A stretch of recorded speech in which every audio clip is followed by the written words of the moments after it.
we'll go ahead and start up, and when I think we're good to kind of consistently go, I'll start again. Um, I'll what's over here? I'll actually start playing. Okay. Yeah, who do you know who that person was? That subscribed to us? I have no idea. Okay. I mean, It might have been someone who just found the clips and went, "Oh, these guys are funny. We'll go ahead and subscribe." oh, that's good then. So I mean, it's okay. So I mean, so I think adding the shorts in there would be good. Would be Yeah. it's still a good idea. I still gotta do yours tonight. I just haven't had time. I'm just so tired. I feel you on that one. I've just now gotten back to editing the main Clips. I mean, main the VODs. yeah. Luckily, most of them are all in one continuous unbreakable thing. Wow. It's just the ones that got split up to like three separate um, recordings that are the ones I am most concerned about. Gotcha. But I gotta make sure that I put them in the right order and stuff. But it is what it is. Right now, I'm just finishing up your streams, and then we'll start on mine. Okay. And then I'm probably going to be uploading them at night. Probably Friday night, Saturday night, and Sunday night. Um, just so that way I'm not putting a major strain on the bandwidth over here. Okay. Um, and going from there. Okay. Sounds good. I'm so glad my auto insurance went down. I'm so glad. Jesus Christ. Yeah, when you have a decent driving record, no accidents or takes on your anything, your insurance does tend to go down. Yeah, no, but like no, but it was crazy because I just moved from this other company to Yeah. Progressive last year. Oh, okay. Yeah, so but even during that time I got Progressive or anything, I didn't get no rest, nothing like that. So I was happy about that. I was like, thank you, Jesus. I was kind of tired of paying the other amount. It still wasn't bad though, but it was like just in the estimate like in 200. So Yeah, the thing about that is that it's always a whole lot when it comes to just getting anything done, and with all this stuff going on with the banks and crap right now, yeah, it is what it is.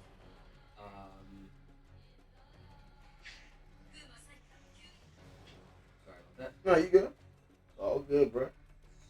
Sweet Jesus, I've been waiting for this one. Okay. Yeah, one of the mobile games I play kind of distract me from time to time. Yeah.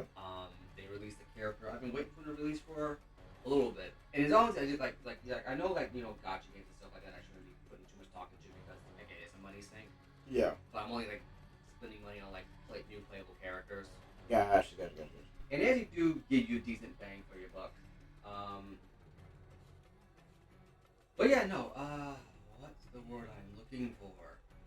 I haven't been doing too much.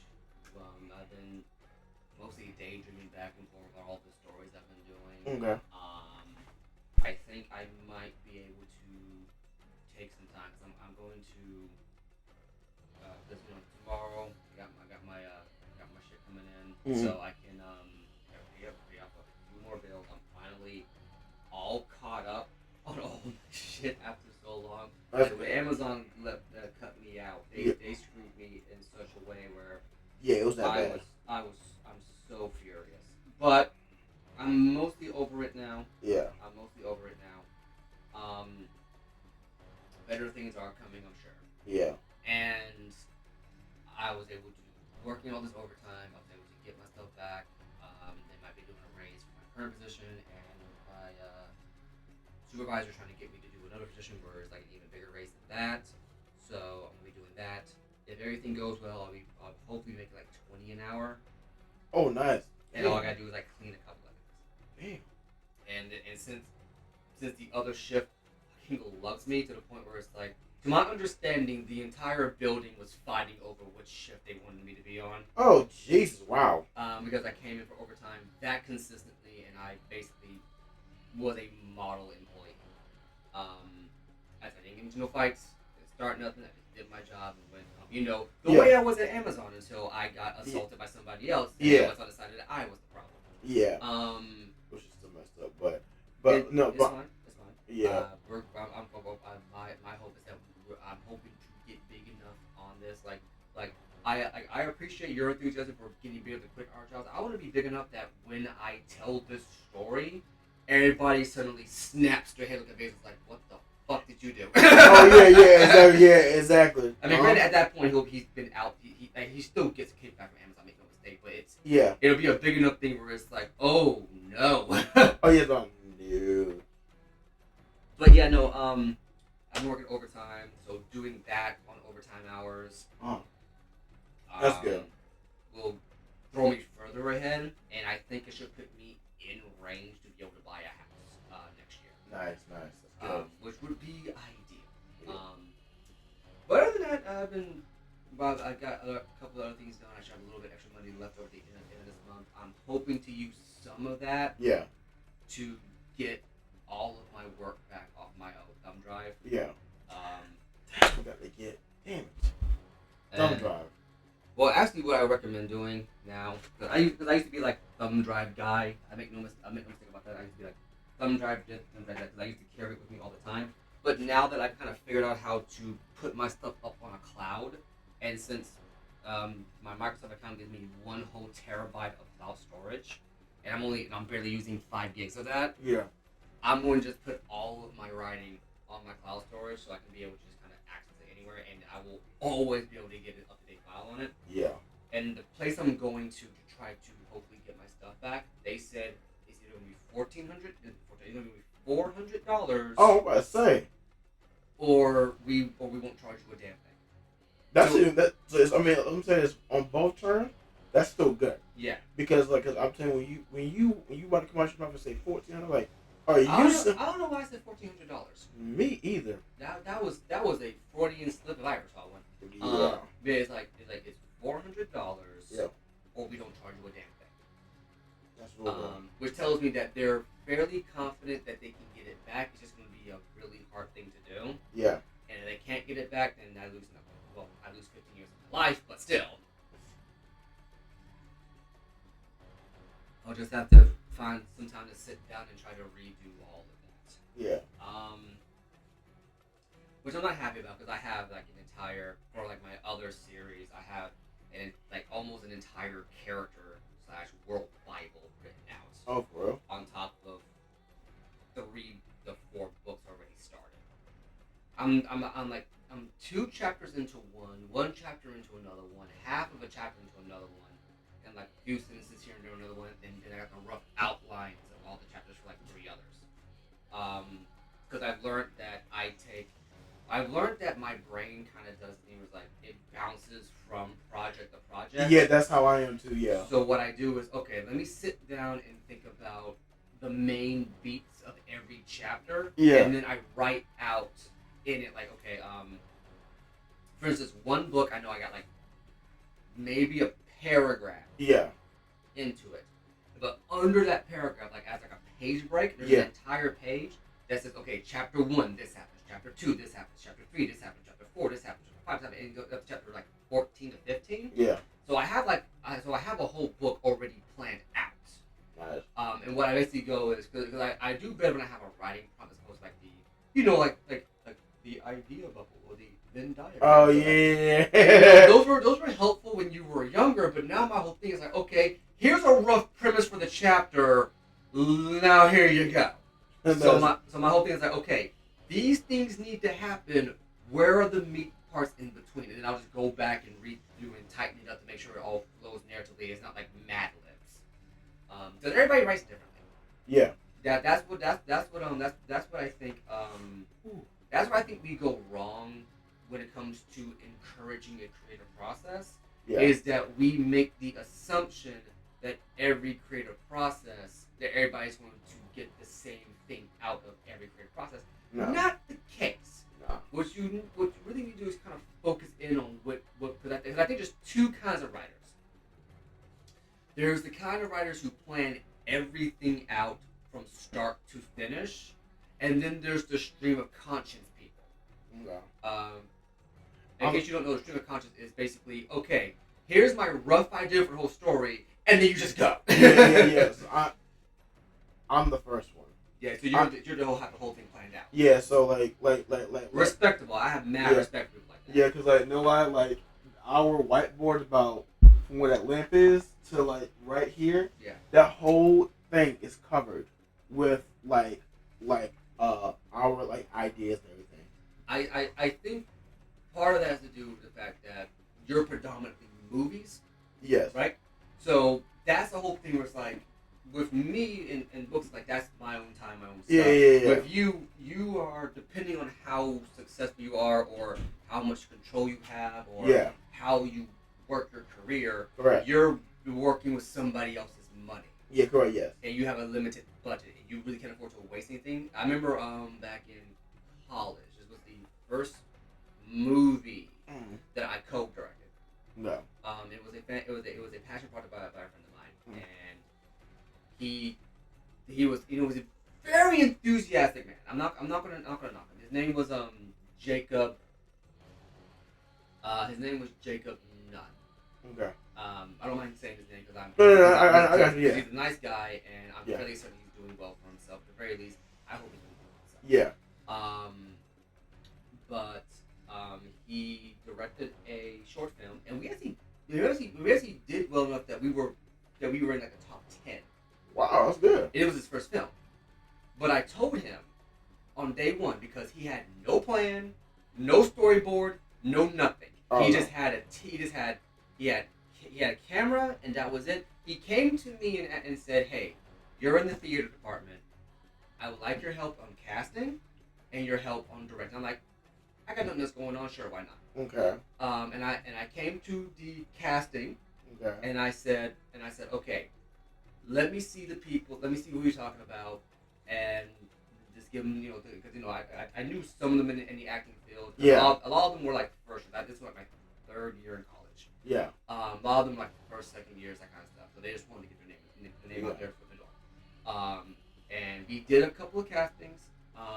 I said, okay, so here's what I want you. That's it. Okay, so here's all of our people, and I told him too. Make sure you have a fucking camera when you're casting these people, so that way you can go back through and watch the performances. Oh God, film someone he got the camera. No, he had the camera. Okay.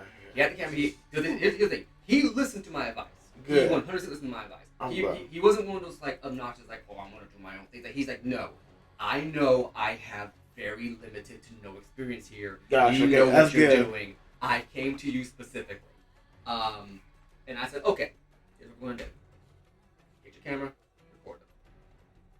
And we watched all of them. I had to leave early, so there's like a few I missed. Yeah. And I said, okay, so when you're done, pick out the people you like. Yeah. Get at least. It was a 2-part thing for like a small short film. I think it's like normally like 5 minutes. Okay. I said, pick up the people you like.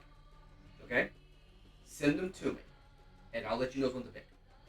So he sent me a few, and he had there were 3 girls and 3 boys. And I picked out one boy early. That's this guy. I remember I picked out pretty quickly because he was a decently young guy, fairly decent looking, but I could tell that of all of them, this was the one that the audience will feel his performance. Okay, best. gosh, that's smart. I said, okay, here's your guy. He sent me his girls, and I said, okay, most of these aren't good. And what did he say? But I said there was one that was there was one that was legitimately good, and he actually told me, he's like, okay, so here are the ones that I'm leaning towards, and I already immediately told him, like, okay, this one, get rid of. These are the 3 that hard no, and so I was down to the last 2, because one of them he said, well, I like this one because she's really she's very good looking. Yeah. Okay.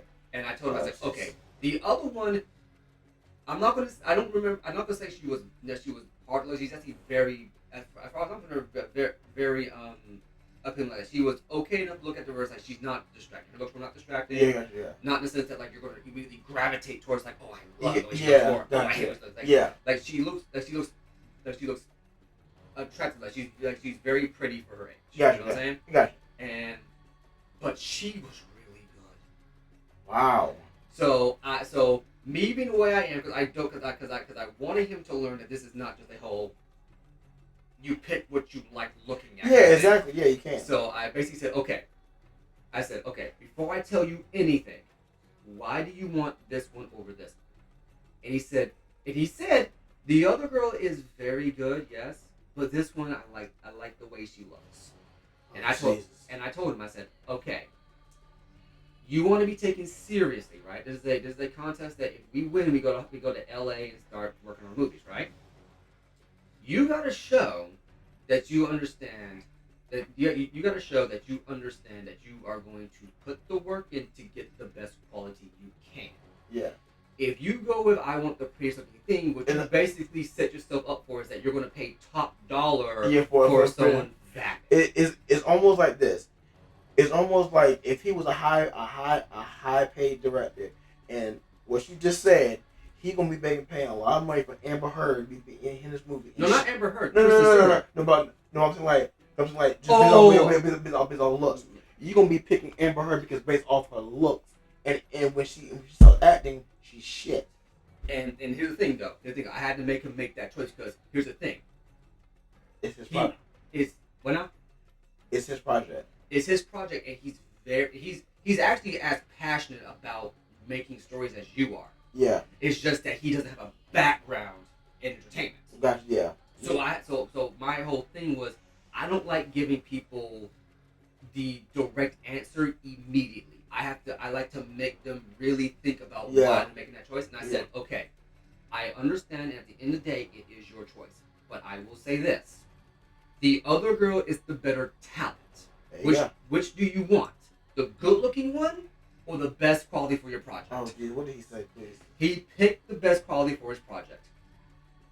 He picked the better actress. Okay, good. Because I was getting ready to say... No, there's not to say that the other girl was bad. No, but I'm just saying, if the one with the better quality had much more better skill, I'm going with her. Mm-hmm. Like if she's 98% better than this girl on this side, I'm going with her. I don't care for looks.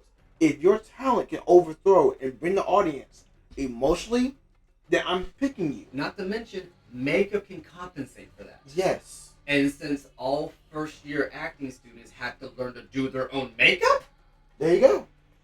That's something that I knew. I didn't tell him I knew that, but I knew that. Yeah. And then the first day we started filming, right?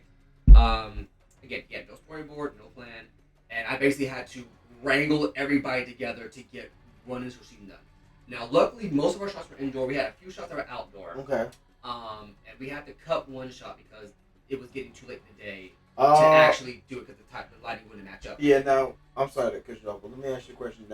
Now, before y'all went outside and started, did he actually plan the time and day as far as like when he wanted? What I mean is, as far as shooting outside, did he like say, you know what, let's shoot at 12 p.m. and let's go ahead and get a couple shots outside. So that way, by 2 or 3, we'll be done before 5 o'clock. Let me get to that. Oh God. So this shoot actually lasted the course of a week. So it wasn't like we did all of it. Yeah, gotcha. So we had some time. Okay. His first day, I wanted to see what he knew, what he didn't know, what mistakes he was going to make, mistakes he wasn't going to make. Okay. I did not up and tell him what he needed to do, what he needed to do, because I assumed that because he came to me, that he had a plan. Gotcha. He was very enthusiastic, but what I realized was that he had enthusiasm, but he didn't have a focus. Gotcha. So luckily, most of the shoots were indoors, and very few relied on windows. Okay. So we didn't have to worry about continuity in that regard. We had consistent lighting. I told him first day.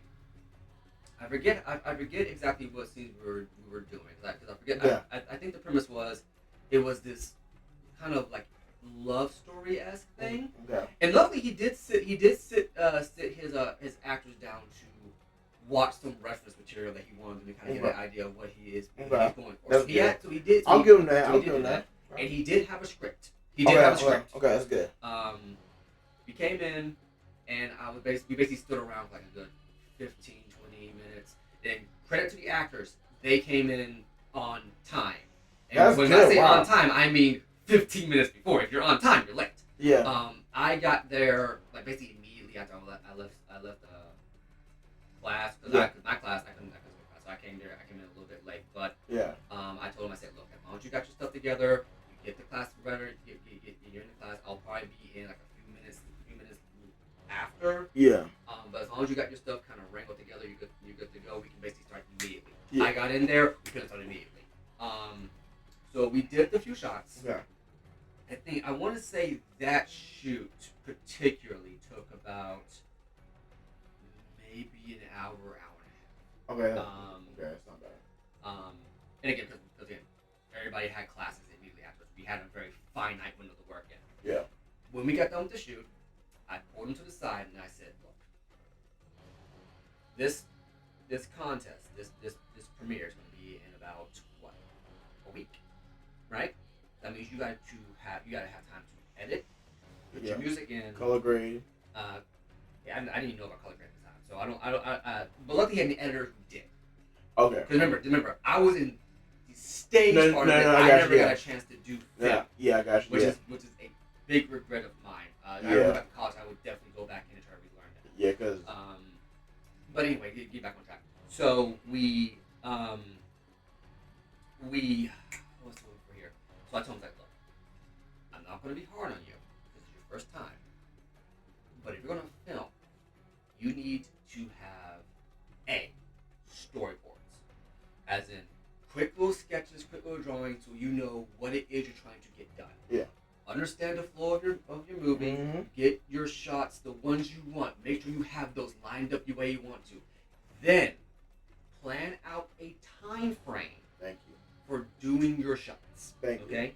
Because all of us have, our own other stuff to do, and we have very limited time to work with. Yeah. So you gotta make every second count. Yeah. Thirdly,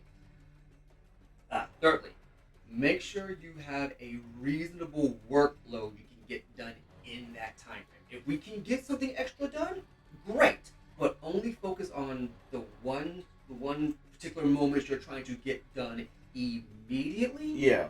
So that way we can have those as best quality as we can for the time frame we have it in. So that way, if we happen to get done early, we can always go back and redo it. Yeah, gotcha. Yeah. And to his credit, the next day, storyboard, he had plans, he had his time together. The dude was on point. Gotcha. That's good. I will 100% give him, like you, one thing about him, you gave him one correction, and he immediately took it to heart. He still had a few bad habits though. Yeah. Now, second day of the shoot, we're trying to get this tracking shot. So I'm holding the camera because I'm the cameraman the entire time. Okay. So it's not being co-director, I'm the cameraman, as well as the guy trying to help properly convey what he's saying to the actors. Yeah, because he's very enthusiastic, but you gotta get some people directions to actors. Yeah.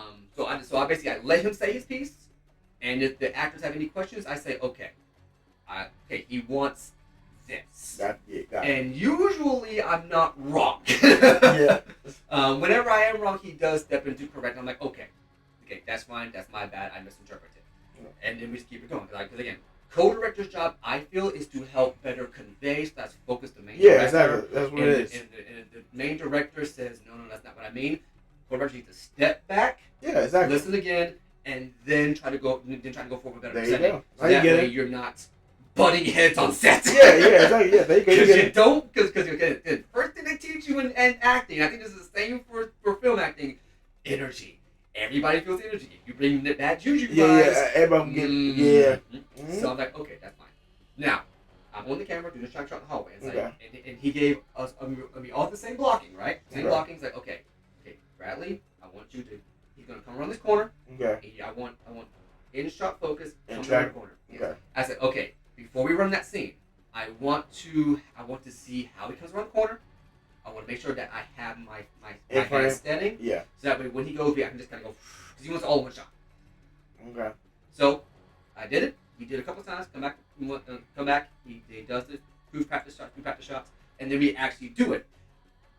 For some reason, his male lead was drifting further to the left than we had practiced.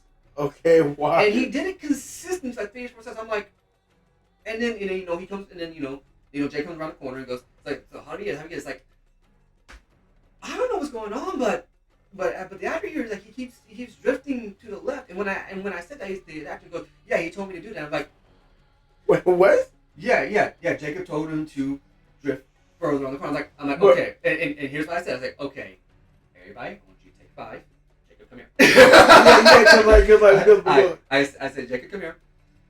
Look, if you're going to make that change, let you know. you need to let me know because I'm trying. Because now the shot was kind of awkward me because I'm practiced for this particular line. And he's going way out here doing this other line. And now I gotta readjust immediately in it. This is why this is why directors and AD talk every time. Yeah. Like whether whether the director wants to change something, no matter how small or how big it is, he always calls the AD and is like, look, I want this actor right here. I want this scene on an overhead shot. I want this change here. You know what? So I want you to tell our cinematographer to do a focus. Yeah. And so but yeah, so yeah, you always gotta talk to AD.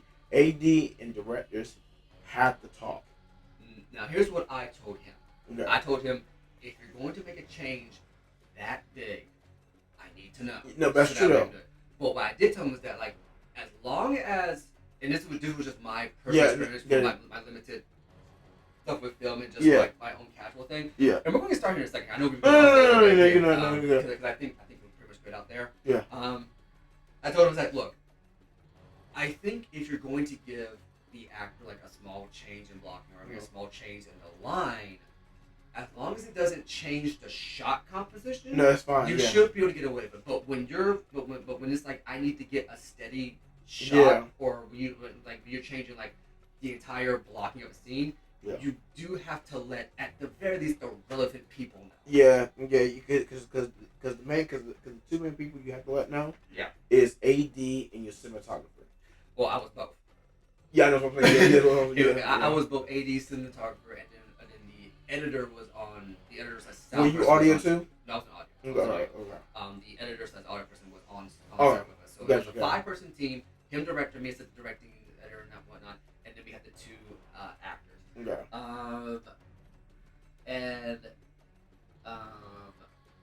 I remember one time I had to basically. I remember I did say, because again, this is going back to like that outside shot. I said, okay. Yeah. Now again, with outside shots, and I let him know this beforehand. I said, if you're going to do an outside shot, he told me his last shot was he wanted an outside shot in sunset. I'm like, so you're working with a very limited point of time, and it was on the last day we could shoot. Okay, so now I'll let you explain, but I think in my perspective, especially with outside shots dealing with sun, what I would done, I don't care if it's one scene or 2 scenes, I should have done beforehand. It's like, okay, what day am I going to shoot this on? That's 1. 2, if I'm going to shoot, let's say Thursday, I need to plan what time to do it. I need to check the weather, the wind, and I also need to make sure it's going to be sunny. If it's not going to be sunny, I need to make sure what particular day, the next day or the day before, it's going to be sunny. Now, luckily, the entire week we have is clear. Okay, that's good. And he did plan a specific time. The problem is, it was one of the last shots we did. Yeah, but you can't do that though. And if I had been thinking more clearly, I would have told him like, look, you need to do this shot first. And I will take full ownership of that one. Mm-hmm. But at the same time, he at least did have the shot planned out. Yeah, he had the work planned out. Yeah. Here's what the issue arose. Okay. He wanted to add an extra scene on top of that, and we were basically out of time. Oh no, you can't do it. No, you can't do it because. So, if I was there, I would tell him honestly, and me, I'm more blunt, but I get tough love. Yeah. I would tell him, look, what I need you to do is I need you to make sure you have all your shots and your mood boards, everything written out. Now, if you need extra scenes, still put that in there, just in case we need to do an extra day. Yeah. But if you have any outside shots, highlight that specific scene because we need to do that first. Yeah. And the rest we can do later. And if I was more experienced, I would have definitely told him that. Yeah. But I did tell him up front that you need to make sure you have this stuff planned because again, it was the last week. We had a whole week to do it. Yeah. Very limited time. Yeah, no. And I told him like, look, you gotta plan it because every second counts. Yeah, it does. Every second counts. Mm-hmm. And to be fair, the thing he wanted was like a short, like 2-second thing. But I remember when I said because he wanted a close up on both actors Yeah. doing like this reaction shots, like a half-second reaction shot. But I'm like, by the time we get set up to do it, Yeah. the sun will have set so low Yeah. that the lighting would not match. Yeah, that's And I don't think you can color correct for that, can you? No. But what you can do as far as timing or when to shoot, there's an app on your phone where sorry, an app on the phone that says Well, again, this was like 2014, 2015 ish. So no, but there's still but there's still apps that deal with film with where it lets you like see when the sun's gonna set and everything, or when it's gonna rise. Right, and that will help you. And that will help determine as far as your time and everything. But I would say as far as that particular scene, he should have planned that a little bit better. Now I get where you're coming from. It was a little bit on you, but at the end of the day, it's still the director's fault. Okay. So because here's why I say it, because even though it's your AD, part of it was a little bit on you, but mostly it's the director. Because when you're the producer, you above the director. Yeah. The producer gonna get the director, not the AD. He's still gonna talk to you, but I'm not important. Yeah. The director, because his name is on there. He's on there. So I had to basically had to. This was the hardest thing I had to do. I didn't want to overstep my bounds. But I basically had to override and said, we can't get this shot because we had to start editing the next day. Yeah, no, but like, let me just say for that, no, you're not overstepping, because here's why. Like moments like that, you just have to tell them, because at the end of the day, if you can't get the shot, you can't get the shot. And this actually, I think, leaned into 2 lessons that he learned. That at least I hope he took the heart. Yeah, I hope he did. I hope he did too. Lesson 1, because he was upset he didn't get the shot. I told him that, look, sometimes you just don't get the shot. Yeah, that's true. Sometimes you don't get the shot, and it doesn't work out. You at least know now to plan it better ahead. Next time, we go to the premiere. Yeah. The whole contest. We're in the top 10. So we're like, no, that's good. No, what's the top 10? No, actually, I think it was in the top 5 actually. No, but that's really good though. They displayed our thing, they showed our thing. But that's good. But when he heard that we didn't get number 1, we walked in, he had a suit on. He's like, he's so confident. Yeah. He was very dejected about that. And this was before we even saw the film stuff, like what we lost. And I said, dude, look, you're the director here. You got the actor, assistant director. We're all here to celebrate this thing we did. Yeah. And you're being a downer because we didn't get number 1. We still got in the top 5. Yeah. This is your first film for a contest to go to LA. Really think about that. No, yeah. And then we got in. He's like, yeah, I guess you're right. Then we got in and saw what we lost. He was like, oh well, holy shit. yeah. Because I did a small film project. Yeah. It wasn't my best, but was I disappointed? Yes. Now I wasn't competing with anybody, but it was just a film project for a film class. Yeah. But at the time, I didn't know as much. I was still learning. Yeah. And I told that too. It's like, for a guy who's not even in a film class to get top 5. Yeah, that's good. You gotta put that into perspective instead of thinking like, oh, I lost. What you gotta do is look at what you did right, what you did wrong. Because again, it's hard to do that in the moment. You have to look in retrospect. Yeah. And it's like, and when we got out of it, he looked at me and was like, you know what? Yeah, you're right. I just need to do better next time. Yeah, exactly. Yeah, you have to live and learn. I think I don't know who said this. It might have been Denzel Washington, but he said it's best to make mistakes now. Yes. Than later. I agree with that fully. Yeah. I want to say it was Denzel. Yeah. I want to say it was Denzel. Like something like this, this is just a small film project I edit right here. Yeah. Like that could have been a whole lot better. Like what I know now, this I would have scrapped all of this. Yeah. Because what I did was I did too many cuts. I was doing it like you were doing like how you saw in Hollywood. Yes, correct. Yeah, but I was more focused on the SVU type. Like they were cut. So I was cutting. Yeah. We did the overhead shot, a wide shot. So you see those cuts I was doing. Because it's designed to make it look like a lot's going on. Yeah, and it's like, and to be fair, when I'm looking at that, that looks like an exposition kind of scene. Yeah. And I get that, but sometimes the best thing you can do is just slow pans. Yeah, correct. Yeah. And the thing was, while we were shooting that, It, Also, we've been going for what, an hour. You keep talking. I'm gonna go ahead and get oh, I started. didn't know that. I'm But gonna go yeah, ahead. I'm gonna go ahead and get started. yeah, Sorry guys, but we just like talking about this stuff. yeah, we do. And the thing was, we shot in a small library room. Yeah. So we didn't have much room to shoot, and plus, again, I was I actually no, I was directing a little bit, Yeah. and it was nerve wracking. I'm not gonna lie, directing is nerve wracking. It is because at the end of the day, it's all on you. Yeah, see, It's all on you. you see what's like at the end of the day, it's the director's fault. Yeah. So, but yeah, And he was the director and the writer, so it falls on him. Even though you're AD. Once again, you have denied us victory. How many times did I warn you that nothing good would come of pursuing that girl? We would not be in this situation if you had just stayed focused. Enough! All you do is taunt and insult me. I do not know what you are planning, but I know that I do not trust you.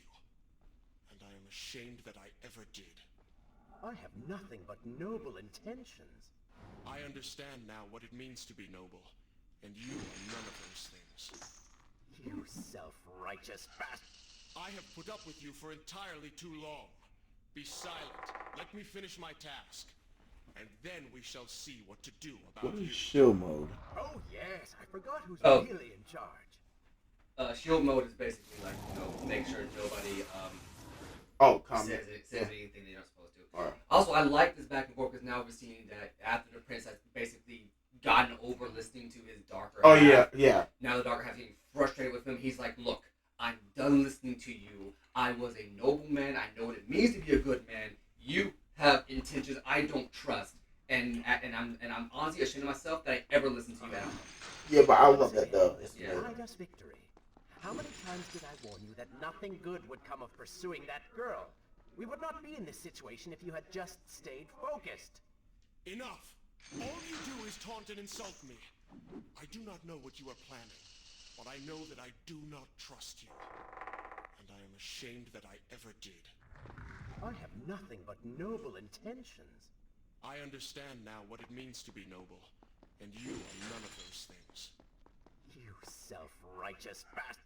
I have put up with you for entirely too long. Be silent. Let me finish my task. And then we shall see what to do about you. Oh wow. Oh, Yes, I forgot who's really in charge. Wow, he is really fighting his demons. mm-hmm. Which I wonder if that's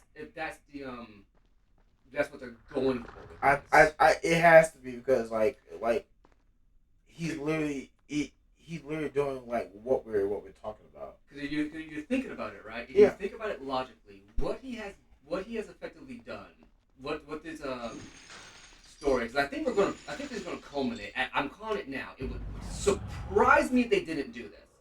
This is gonna culminate in a boss fight with the Shadow Demon, with your Sand Demon. Oh, you know what? That actually might be true. And if that is the case, I wonder how it's gonna pan out because again, we're talking about a guy who this entire journey started because of his pride, because of his want to be a brave warrior like his father, like to impress his father. That's what started the whole thing with the Sand Demons. And then but because of that pride, he Yeah. basically ended up being chased for, I guess, 7 years. Is how long he was chased by the Dahaka. Yeah. Good God. That's what it makes it. That's what it makes it sound like. That's how long it's been for between this game and between the first game and this game. It makes it sound like it's been 7 years. So in the 7 years, he's now basically dealing with the consequences of that decision. That one decision to trust the Vizier, that basically would culminate in him destroying a kingdom in another timeline, losing basically the girl he loves because he had to do the right thing, losing her basically twice if you think about it. Once she died, another time she doesn't remember that she fell in love with him. Yeah. And now he's been again 2 years on the run from an unstoppable beast. And now he had another woman that he could, I guess, pretend he could fall in love with. And then she got killed by a guy he brought back to life, undoing his mistake. You think about it like that. Yeah, he's gone. He's been through a lot. He's been through a lot, sure. Okay, just what's going on here. He's been through a lot, sure, but at the same time, um,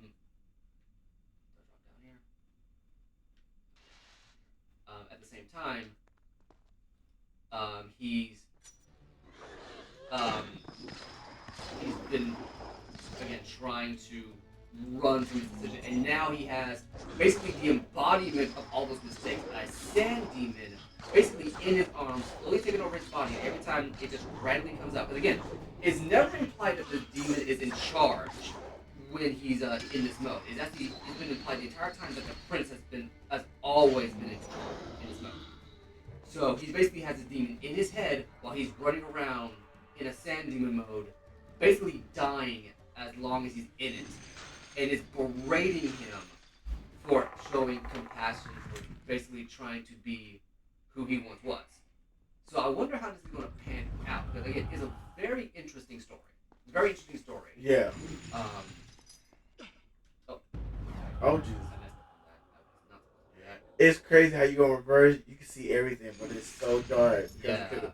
because the game itself is still blew my mind. Well, it's not because the game itself. What's going on is that I had to, again, in order for me to play this and emulate it, I'm playing it on original hardware. I'm playing on original Xbox hardware, Yeah, and the HDMI cable it's the only one that they can is the only one that can have me connect to my Elgato. Yeah. And because it's HDMI, for the most part, darkens a lot of screens. It darkens a lot of games. So Yeah. naturally, dark corridors are made darker by that fact. So I can barely see as is, and I don't know how to really correct for that. No, I got you. Yeah. So I'm using the sands to basically brighten up the screen when I need to. Gotcha. Anyway, going back to that previous conversation. Yeah, it's better to make your mistakes. Going back to directing whole thing, directing and acting. Make your mistakes while you're in a setting that lets you make the mistakes. Yeah, exactly. Because honestly, and I'll tell anybody this: do not go on a big project. Let's just say random Transformers. Okay. Do not go to or do, like if you are the director and you have a project that big of that caliber, you have to make sure you on your P's and Q's. And what I mean is, you have to make sure everything that you Around. We are in a well. But do you hear water? Do you see it? Feel its moist embrace? Why, I think it's gone. I think the Vizier has drained it. How long do you think you can maintain your health, your control of the body? Oh wow, you point out that we're in a well, but there's the water to turn you back to normal. How long before I take over? Wow. Or how long before you die? You know. Jesus. And then there are these things that are just throwing whatever they want. And But because again, especially nowadays, it's very rarely just your passion. Like, there's a lot of money riding on this. Yeah. A lot of these guys want a return on investment. yeah, but and I'll say this too. When I critique people, don't get me wrong, I understand in a way where they're coming from. Like, you worked so hard on this project that you wanted to do well. I get that part, but it's just I feel like in some areas I feel like some stuff doesn't make sense or add up. Like, what I mean is like a certain scene in the movie or dialogue between two characters doesn't make sense. I'm like, okay, did they really think that through? But again, I wasn't on set. I wasn't a director. I don't know. But I'm just critiquing it from my expertise. Even though I haven't done any projects, but I'm close to getting a project in Tick tock, next. Prince. Tick tock. Oh shit. He's really something now. Yeah, he really is. I'll probably do next project in the next 2 months. So sweet. Yeah. Is that that one you were talking about? No. I'm still working on that one.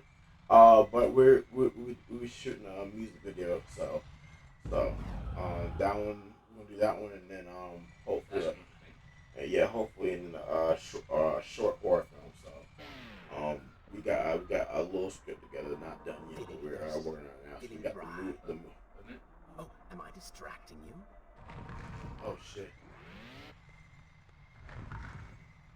The San Prince is really laying it on thick here. Yeah. But is everything coming down? Like a lot of the architecture is collapsing. Yeah, that's okay. That's what I thought. As part of the obstacle course, so I'm trying to move fast because again, on top of that, my health is draining. Oh yeah. Like the game knows that you don't have a lot of health. Yeah. And it will drain. There has to be one nearby then. There has to be. Yeah. It has to be. But there's no way. It's also rushing you through these obstacle courses while you're low on health. Yeah.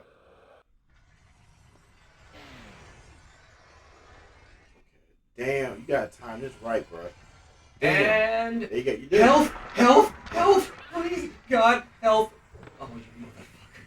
Oh my God, are you serious? Can I restart? Can we start just a little bit? Almost there. You gotta pick it up. No, that's not enough. Damn. Yeah. Again, so I think this is why you would be desperate to go out and find health upgrades because it gives you more time in these tight situations. Yeah. But yeah, going back to it, and again, this is no knocking against my old friend. I hope he's doing well, and I hope he took the lesson to heart. Yeah. Because yes, I do understand. Prince. I do understand why it is he would want to have his vision be brought to life Yeah. as accurate as he can. Distracting you. Sometimes you just have to accept you're not going to be able to get that shot. Yeah. With whatever experience you have at that time, but maybe later on you might learn more to be able to get the shot the way you want it. Yeah. And exactly. that's ultimately going to be for your detriment. So it's better to make the mistake now than later. While there's not a whole lot riding on it besides just you getting experience from it, then later when you might have a big difference between you having a career and you not having a career anymore. Yep. Okay. There you go. Nice. But yeah, it's like and see, that's why I was telling you that one time with that Transformers movie. I do kind of have high hopes in it, but when I saw that old boy is the producer, I can't remember his name. Michael Bay? Yeah, Michael Bay. I'm worried because he's a producer. Yeah. Because everyone got to understand. Now, because I thought this when I was all the time. I thought the director was the head honcho. No, it's the producer. Yeah. The producer can kick that director offset and replace him with a new director. Yeah, I messed up. I'm probably going to die here. Yeah. Because I thought I had to go up. Turns out no. Okay. Okay. Yeah, and so that's why, and see, my thing is too, he can overwrite the director's decisions and put his input. That's why I said I was worried about this new Transformer because my producer if he sees something he's like, oh no, I want this. Yeah. And effectively it happens. Yeah, and I don't want that because now you have this plan to, I think it was either you or somebody else that's spoken about Beast Wars, and when I heard about it, I was like, yo, this is genius. But when I saw it wasn't me. I guarantee you that. Yeah. Okay. Yes. I don't have experience with Beast Wars. Okay. So that was my friend. My friend told me this.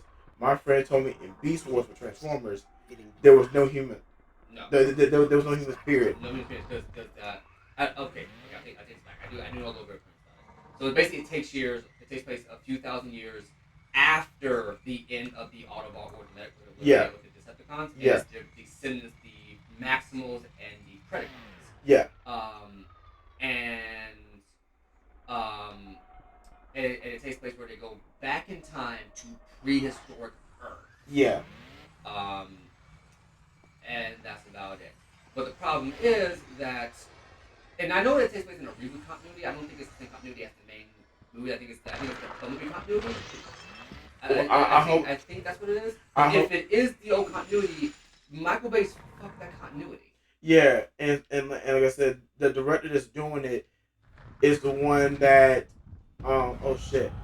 it is the one that did Creed 2.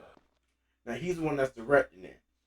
But I just hope that he has the balls to stand up and tell Michael Bay, look, if this shot is not working for him, I don't want to do this shot. Yeah. But I already know Michael Bay's gonna cause some problems. And again, I'm just basing it off what I hear from other people who have worked with him. But it's just I don't trust Michael Bay's ideas for Transformers. Yeah. I think a lot of people don't. Yeah, so that's why for me I'm a little bit iffy on this movie coming out. Don't get me wrong, it looks good. The trailer looks good, but when they always involve humans, it never goes well. Besides the Shia LaBeouf and Megan Fox, the first two, that's about it. But other than that, with humans in general, I think they need, in my opinion, from what I'm seeing so far, they need to get rid of humans. Prince, tick-tock. Oh shit. Yeah. Again, I'm understanding a lot. Yeah. I think the main issue, right, and this is actually, it took me a while to kind of figure out why Michael Bay he's put on Feeling contract. thirsty. If you Feeling think dry. about it, he's directing the Transformers movies as if he was a kid playing with the action figures. That's what it is. You really sit there and think about it, Yeah. it's like because he's tapping into that young child audience, and I think that's why he does so well. Yeah. Whereas when you go to older fans who remember when Transformers had series that weren't afraid to get a little bit more gritty, a little bit more serious Yeah. tone.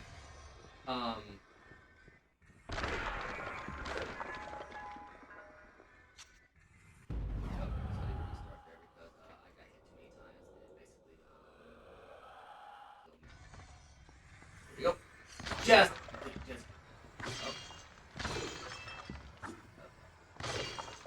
How do you do this? I gotta run up this. There we go. That's But yeah, I always look at oh, and this too. Whenever somebody's name has the letters PGA, it's Producers Guild of America. Okay. So that basically Time means is precious. oh shit, he is still Time is talking fleeting. fast. Time is something you have too little of. And I can't remember there's that terminology for that one, but I believe where like they get paid more money because they're doing like all the financial parts too as well, Yeah. and they're putting more work in. So when you see for example, Tom Cruise, Yeah. every Mission Impossible that came out recently, he's always a producer. Really? Yes, every time he's always a producer. Yes. Yeah. You either see it as executive producer Tom Cruise or Tom Cruise PGA. Huh, did not know that. Yeah. Well, good on Tom Cruise. Yeah, because I believe in the first. Oh shit. Yep, I did not time that right. Oh my god. I believe when the first Mission Impossible came out, he was not producer. And what he wanted to do, he wanted to do his own stunts, but he realized he couldn't do it because the producer told him not to. Yeah, because it was too dangerous. Yeah, yeah. So what he did? Wait. I'm sorry. Anyway, saying. So when the first one, when the first one was finished, he decided to be the producer for the next ones. Yeah. So ever since then, he's been a producer. Because it's Tom Cruise and he has that Yeah. star power, he can basically get away with it. Correct. Yes.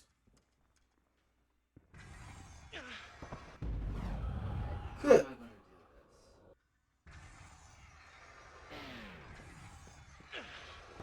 this? Dang.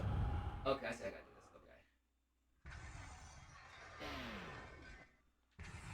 Okay. Woo. They are not making it easy for me. No, they are not. Wait, wrong thing! I just not noticed. Now I'm out of sync.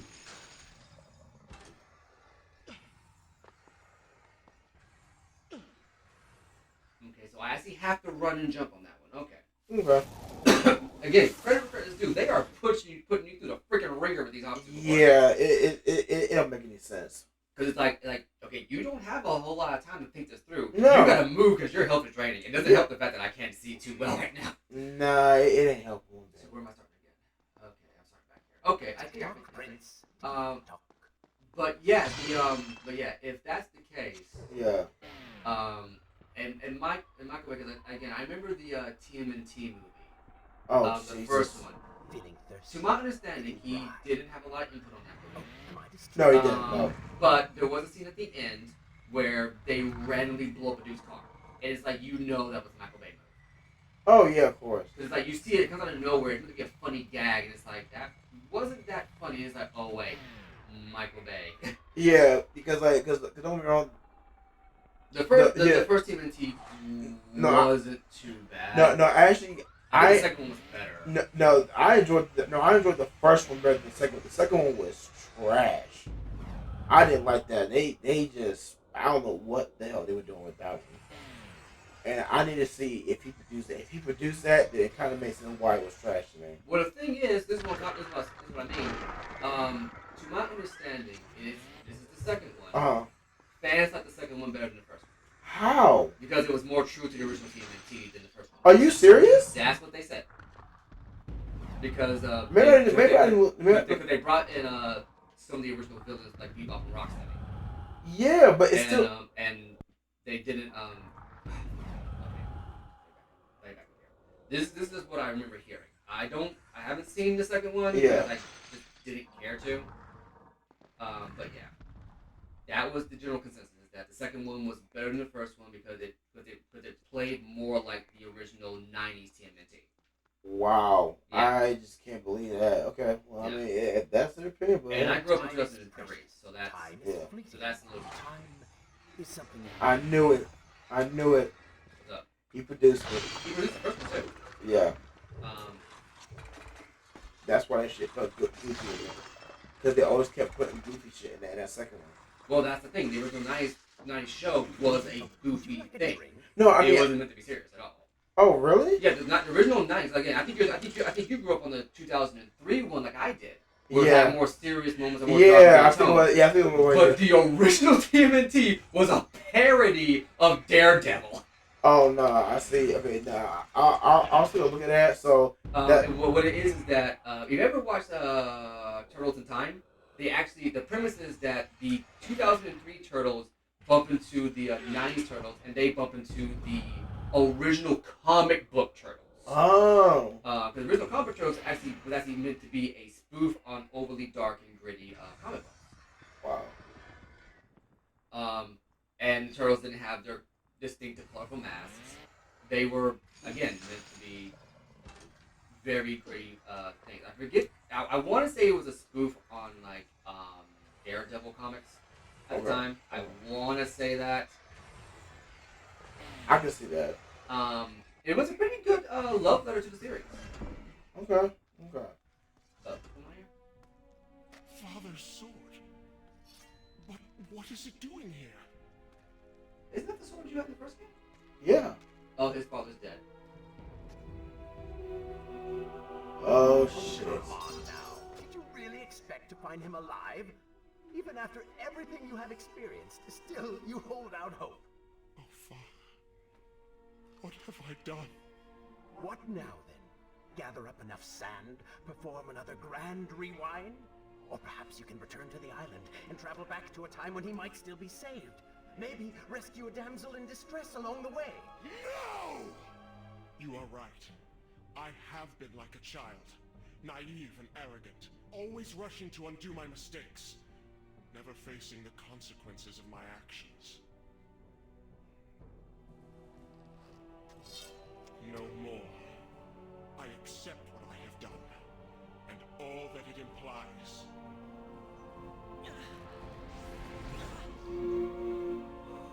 What is this?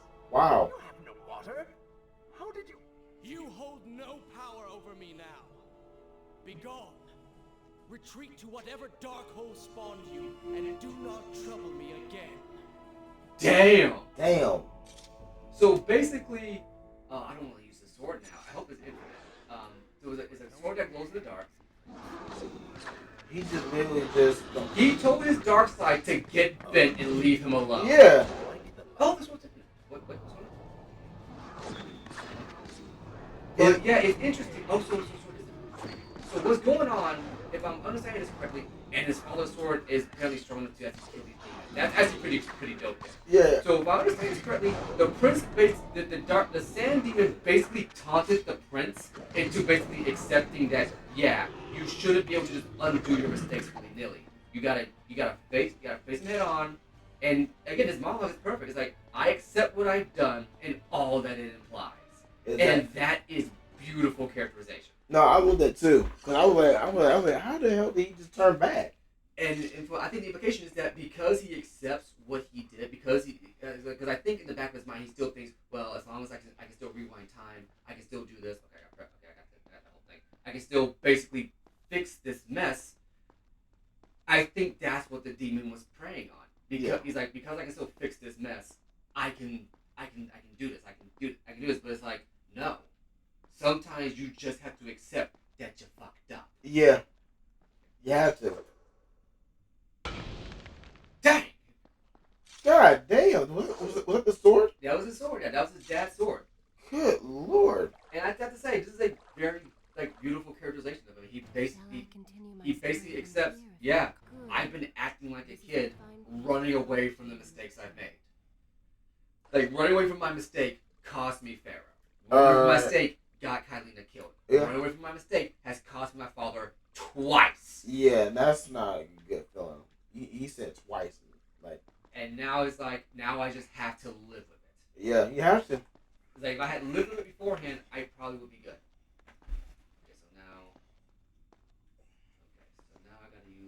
Now you gotta use his father's sword to guide yourself through it. Okay, that makes sense. You know, it's kind of thematic. It's like his dad was basically the epitome. You may not be able to see these creatures, but you can still hear them. And I don't know if I'm just imagining it, but I think he's moving a little bit faster and quicker. It might be you imagining it. Okay. But it would be a nice thematic scene with like maybe the weight is off the shoulders.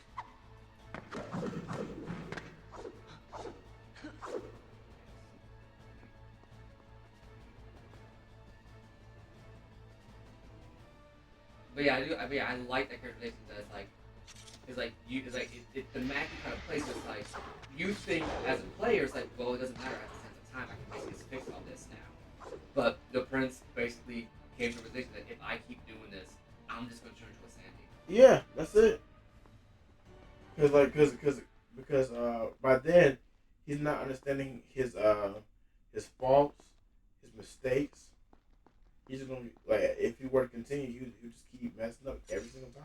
Now, could you imagine the Disney prince coming to this realization? Oh Jesus! Oh no! Oh no! Not him! No, no, because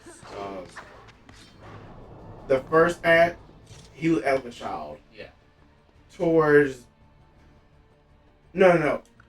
towards the middle of the second act, he was understanding his faults. Yeah.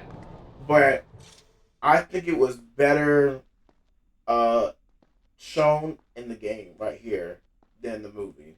Yeah, because I think the first game, you know, it ends on like this beautiful kind of fairy tale note, only to pick up in the second game where it's like, oh yeah, you thought it was that simple? Nah. And now we're inside the third game, which kind of blends the two styles to have him come to the realization, yeah, I need to grow up. I need to understand that I can't just you know, I can't just undo all of my mistakes with a simple rewind. Okay, that's not work. And I think that's a very good characterization. No, it is. No, it really is.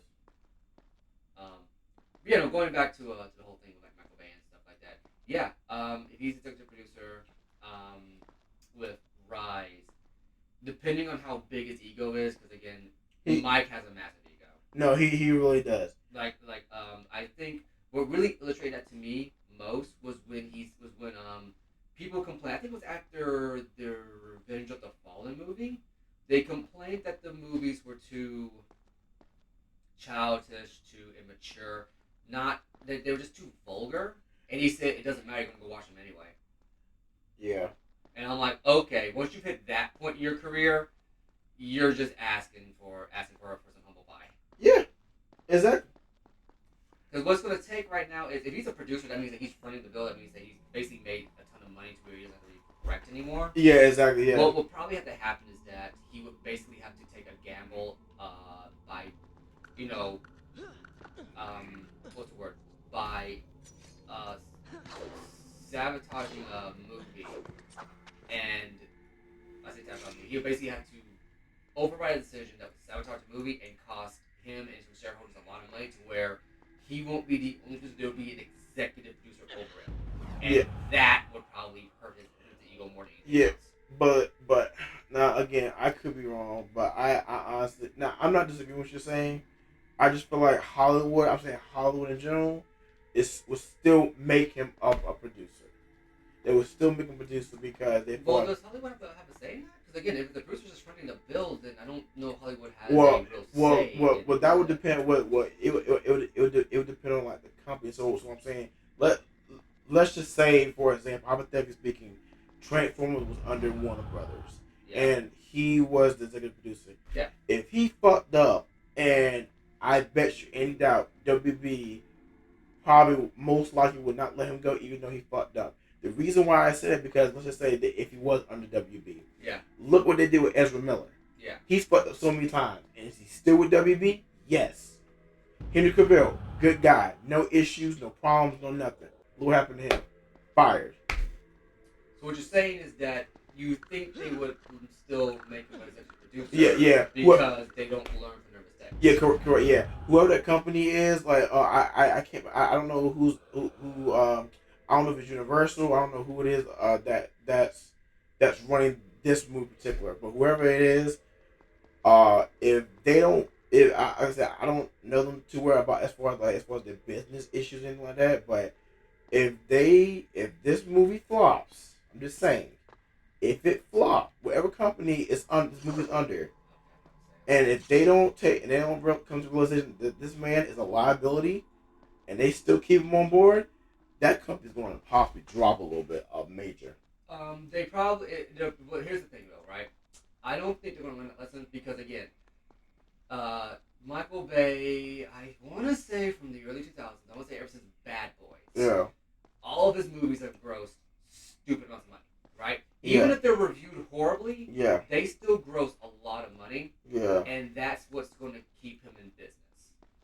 So what would need to happen is that he would need to make consistent flops in order for that to be like a whole thing. It's like, okay, maybe we should just give him Paramount. Yeah, that makes sense. Yeah, Paramount and Skydance Media. Okay. Yeah, that's who it is. Okay. Skydance I can see taking a hit. Paramount not so much. No, yeah. Because I haven't heard a lot of Skydance. Skydance is a familiar name to me, but I just cannot place what their filmography is. Yeah. What their catalog is, I should say. I will look them up and tell you, but it's crazy because, but yeah, he does make a lot of movies, but I just feel like I think I'm looking at the true fans who are true fans of Transformers, and who will make comments online about look, y'all need to change this and stop putting in these cheesy moments. I feel like I don't know who. Like I said, I don't know who it is. With Paramount or Skydance is not paying attention to the fans sometimes. I'm not saying listen to the fans all the time, but sometimes the fans are right. Here's what I'll say. Here's what I'll say to that. What is happening is that a lot of it is done now with test audiences, right? Yeah. And test audiences are the ones that ultimately get the final say, unfortunately. And this is only because, in my opinion, it's because the test audience basically represents the vast majority of the film-going audience, right? Yeah. So the diehard fans, they don't get represented because they feel like it's a niche audience. Yeah. So as a result, they feel like it's negligible enough to be ignored. The problem is you can only ignore that so much before that niche audience becomes the predominant audience. Yeah. Right. Exactly. So I think what they're doing is they're choosing to take that short-term hit now. Wow. In exchange for, low budgets or something like that. I won't say low budgets, but low effort with high budgets and expect a high yield return. Yeah. And it can work to an extent for a time, but if you keep taking that short and easy way out, it's going to eventually come back and bite you in the butt. Yeah. Because what's going to happen is you're not you're going to alienate your audience enough to where they're going to be like, okay, well, clearly you just don't care to make anything decent. Yeah, exactly, and it's just I'm just like again like I'm just looking at everything. I'm just like I know he's making money. I get that part, Ezra but or Michael? no Michael. Okay. But it's just like I I'm trying to figure out do the Skydance or Paramount whoever it is looking deeper as far as like okay, even though he's making money, do people want to see this? Well, obviously the answer is yes. Well, I mean like no, I mean as far as like do do they do they continue to want to see it because some of his movies have actually gone down. Are you talking about like what was it, Fatigue? Yeah, fatigue. Yeah, fatigue. Because Could not tell you actually. Because I've been because seeing this movie since the mid 2000s. yeah, because let me see. And that's just me. Let's see. And I don't represent the majority of the movie-going audience. No, I got you. So his first movie, Transformers, Okay, I see it. the budget for that was $147 million. Okay, what do you make? $709 million. It was 140 something. Yep. So So that's a pretty good return on investment right there. yeah. So it's so he went over his broke even part. It's like his broke even margins, and he actually paid back everybody. His like the his lawyers, the actors. Lawyers? Well, I mean, you gotta have lawyers. Why are lawyers? I mean, you never know. I'm just saying. I mean, well, not I'm sorry, this movie was so bad it offended me on a personal level. I want my money back. I want millions of damage. Oh god. Let's see. Should So I will continue my story from here yes, next time. continue the story. It doesn't tell me for the second one how much they invested into it, but the box office was 836.3 million. Okay. What, 300 what now? No, 863 million. Okay, so again, it all comes back to the fact that his movies, love them or hate them, they make money. And that's ultimately the thing. Oh. I get where you're coming from. Yeah. I get where you're coming from. Where it's like I'm sick of his style. I don't think it's that good. I don't understand how he keeps making. I don't understand why he keeps coming back because his style just is worn out. No one cares. I don't care. The issue is at the end of the day. In the day, because his movies make a stupid amount of money. Yeah. That is why he continues to keep getting work. As long as he can keep bringing that consistent payout in his movies, Yeah. he will always have a job. Yeah, because let me tell you, the Age of Extinction, I don't know how the hell that made that much money in the box office, but it did. Again, think of it like this. If he is playing to the whole young child mentality, yeah, the young people robot dinosaur spitting fire while Optimus Prime with a sword and a shield trying to young kids love that. Immediately put them in seats. Yeah, immediately. Let me ask you this. Guess their budget for that one. Given how much going on there, I think it was like what, 500 million? No. Their budget was 210 million. 210 million, huh? Okay, now guess the box office number. Like what, 600? What? 600 million, I want to say? No. No. 1.104 billion. Oh wow, so that's he made a few $1 billion. Okay. Yeah. So now when I go to last night, didn't that one drop off? You said what? Didn't that one drop off? Yeah, it dropped. But like now, here's the crazy part. It has no box office numbers. Nothing up here on the main page. Nothing. How? So I'm gonna go to this website I always use to check these movies to see how much they are. Give me 1 second. Okay.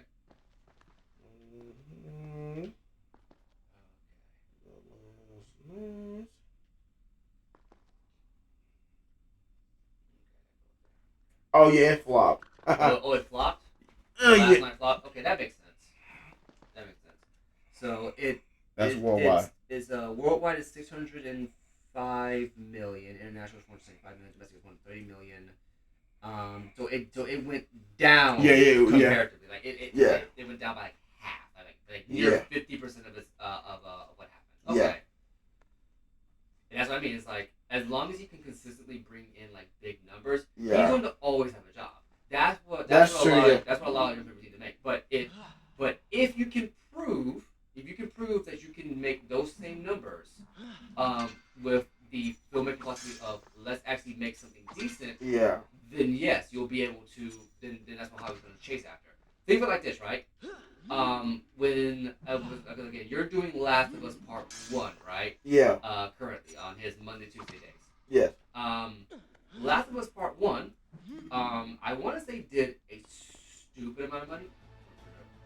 Probably. And as a result, every filmmaker, every game developer basically wants to make another Last of Us. Yeah. Look at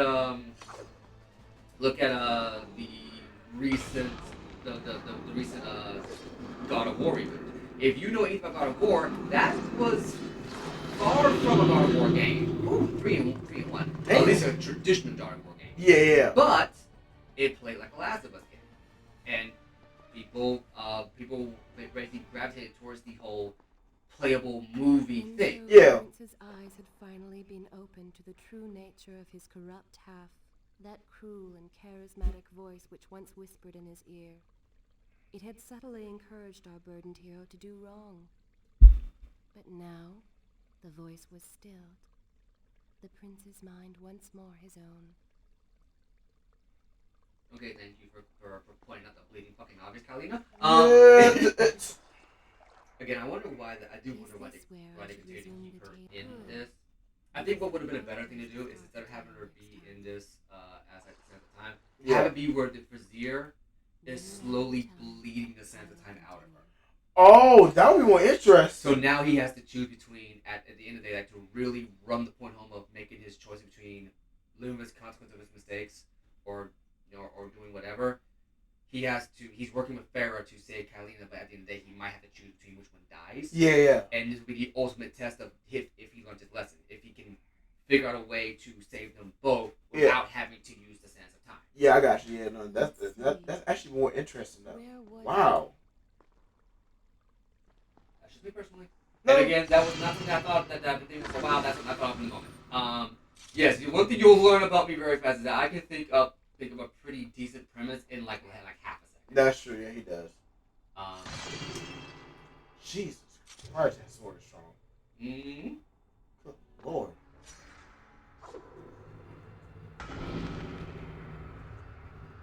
Yeah, so like I said, when it comes to music, I look at everything. Yeah.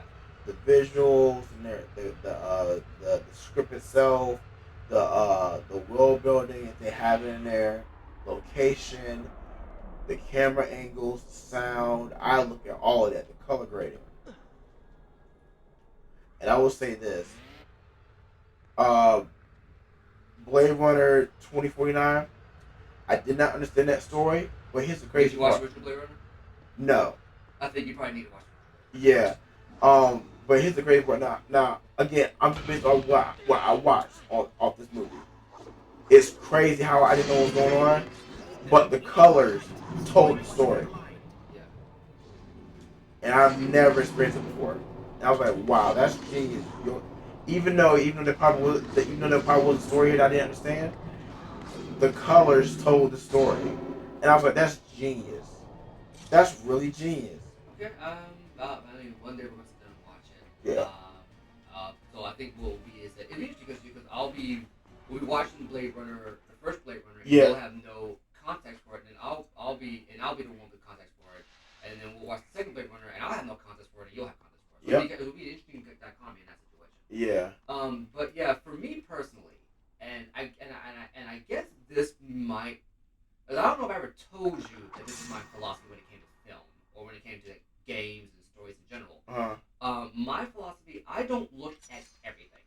What I look at is, and I said this a couple of times, what is called the stylized reality. Yeah. In other words, what is the premise of your story, and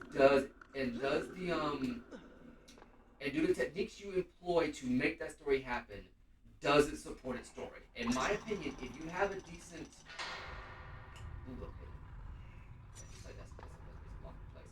If you have a decent premise, then the story itself should come naturally from that. Not necessarily, if you have a decent story, then the techniques, the world, all of it should come naturally from that. Yeah, And if it doesn't, then you need to go back and rethink your story. yeah. But the reason that I do it Yeah. is because I'm just like, as far as that person's movie, I'm looking at it because did they do every job? No. Did they know everything that I was looking for in a movie? Like, and also I look at it as, is this movie rewatchable? Yeah. If I can rewatch it over and over again, it's done its job. Then that's why for me, like movies like Harry Potter, Star Wars, The Yeah. Matrix are will always be fantastic because I can watch them Oh over yeah, and yeah, over. yeah, yeah. Nah. I agree with that. I totally agree with that. Other That people that yeah. That's why for me, I'm going to admit this on the stream. I've only watched Wakanda Forever once. I'm never watching it again unless me and Brad are doing what um just happened there? unless me and Brad are going to watch it. That's about it. But I've only watched it once. And I did not enjoy it. Okay. I did not enjoy it because I'm not spoiling anything. I'm just saying the feel that I got from the first Black Panther, I didn't get from this one. And two, I felt like they were Ryan Coogler's writing is not good because me reading a little bit from the first issue from 1998 of Black Panther told a way better story. 1998. Yeah, I thought the original Black Panther came out in the 60s. I mean, the problem was, but the one that I read Because I mean, they based the Black Panther off the Black Panther movement. okay, well, yeah, but the one that I read was from 1998, Okay. and that was the first issue I read. But that one I'm just saying particularly Yeah. was way better written and was better than both movies. Even though I love Shia LaBeouf to death.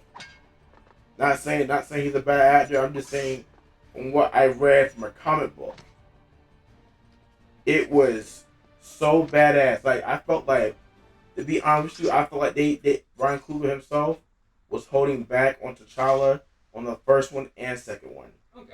As far as like how badass compared to how he was in the comics. Because in the comics, he is so badass. What I read on that first issue, he was so badass. He held back when he had no reason to hold back, but he still made it so badass in the comics. Whereas in the movie, I feel like,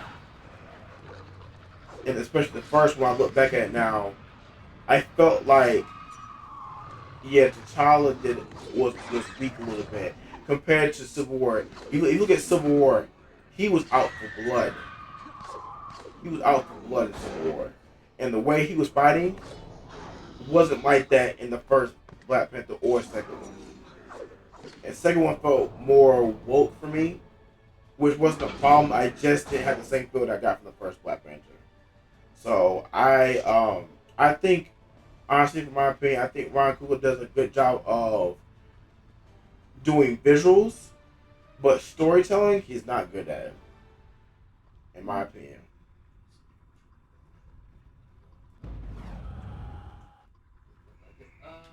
Hmm. We're going down. No, because I've jumped too deep into this.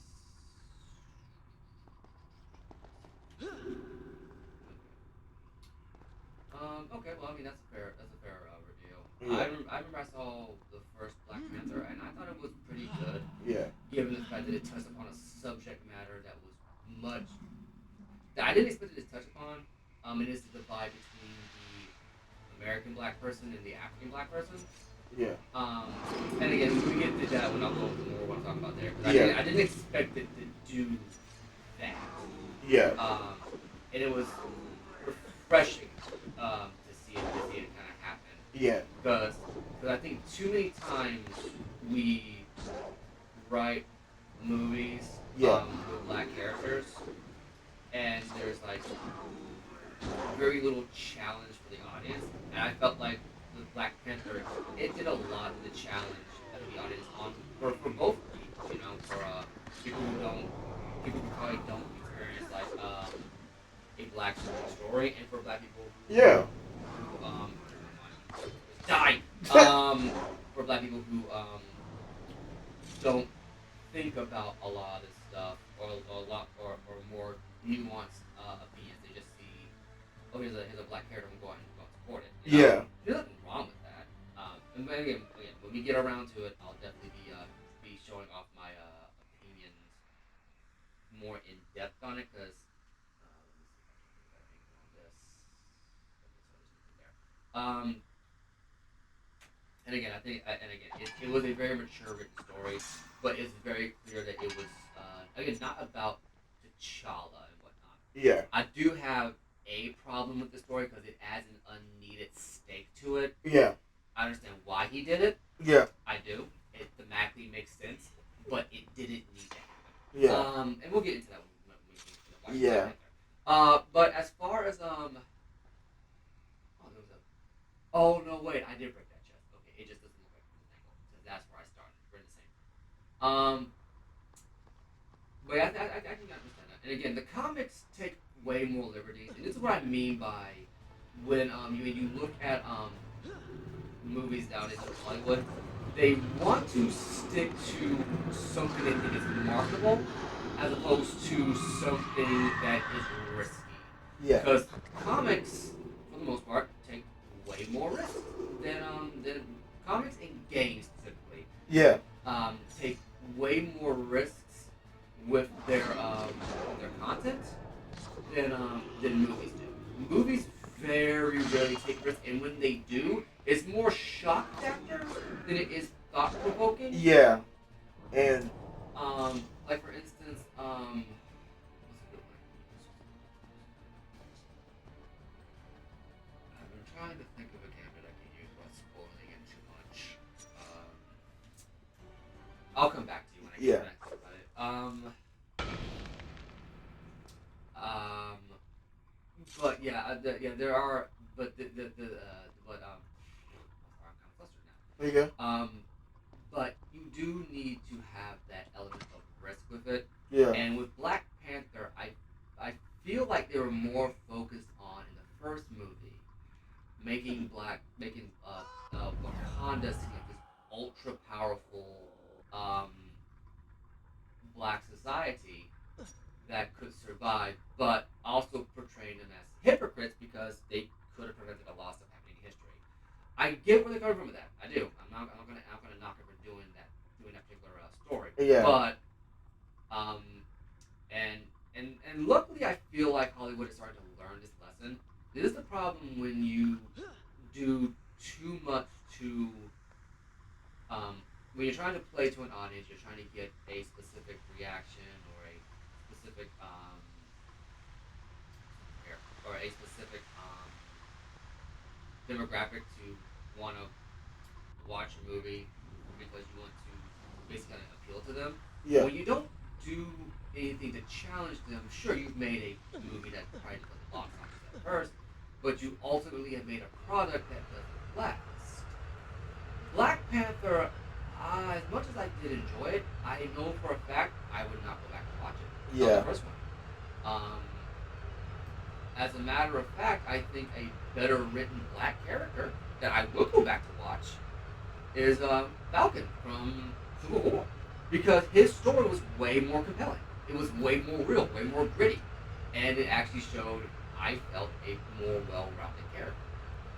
And he just happened to be black. Yeah, and honestly, to tell you the truth, it's crazy you say that. I felt. I've not seen Captain America Winter Soldier. I've not seen that one yet. No, Falcon Winter Soldier. I've Yeah, not seen yeah. that show yet. I was gonna say that. Now that I love that. Now I love when they did that show because they went deeper in his backstory.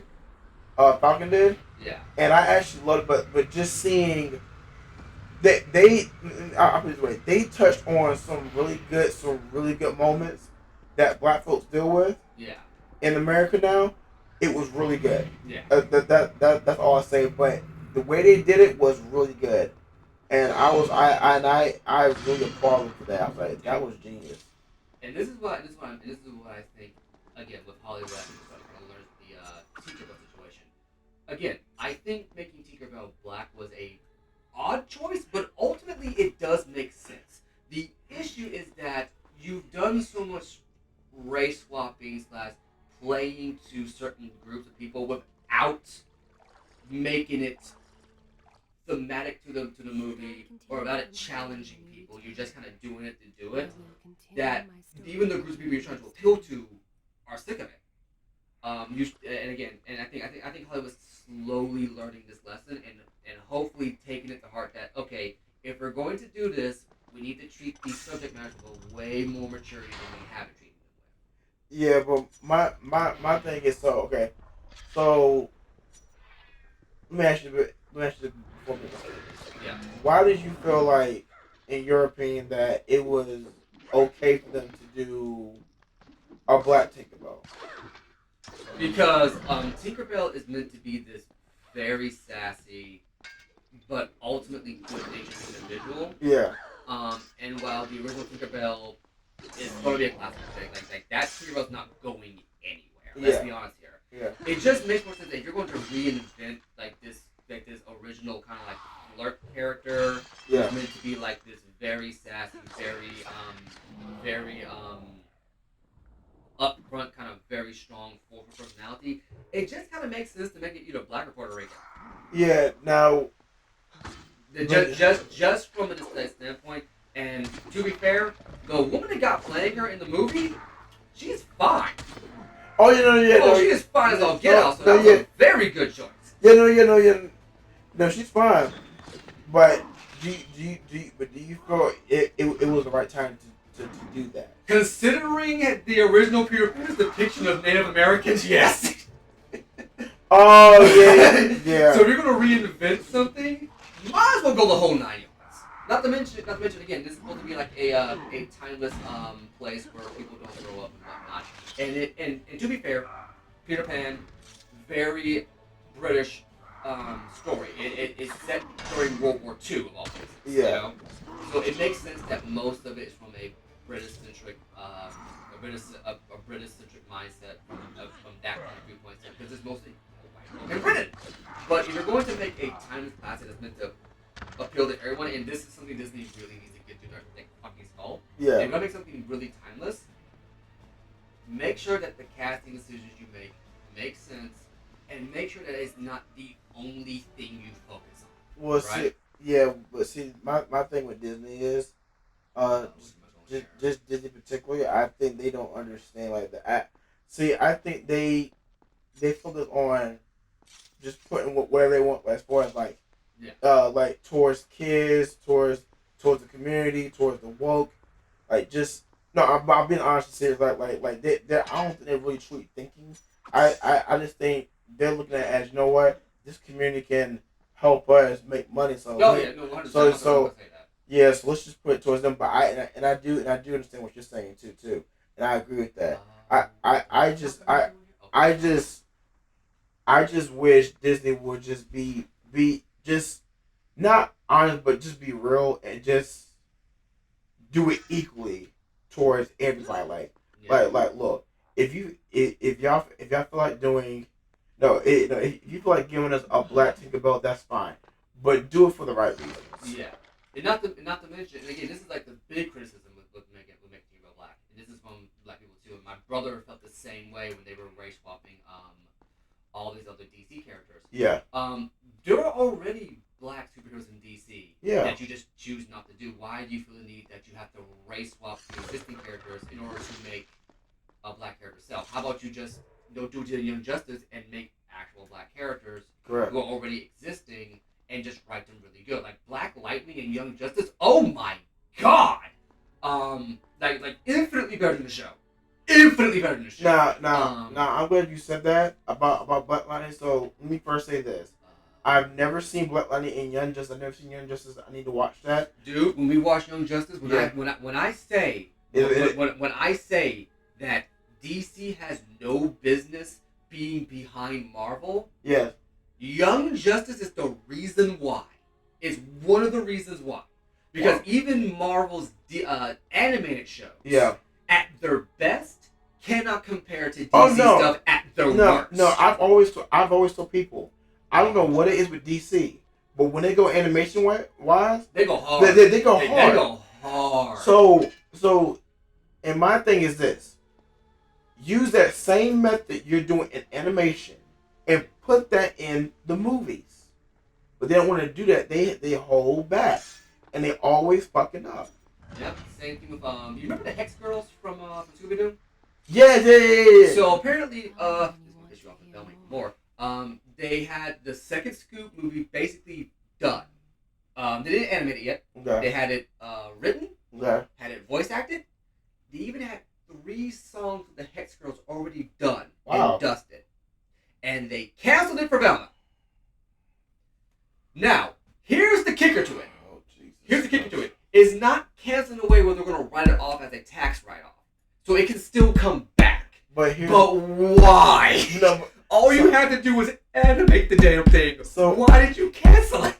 So- Literally, they were at animation phase. They- It would have been ready to go. I remember the Hex Girls. They were wearing all black and red, and they were sexy and gorgeous as Oh ever. yeah. You're telling Introduced me, in the Witch's Ghost. yes, They exactly.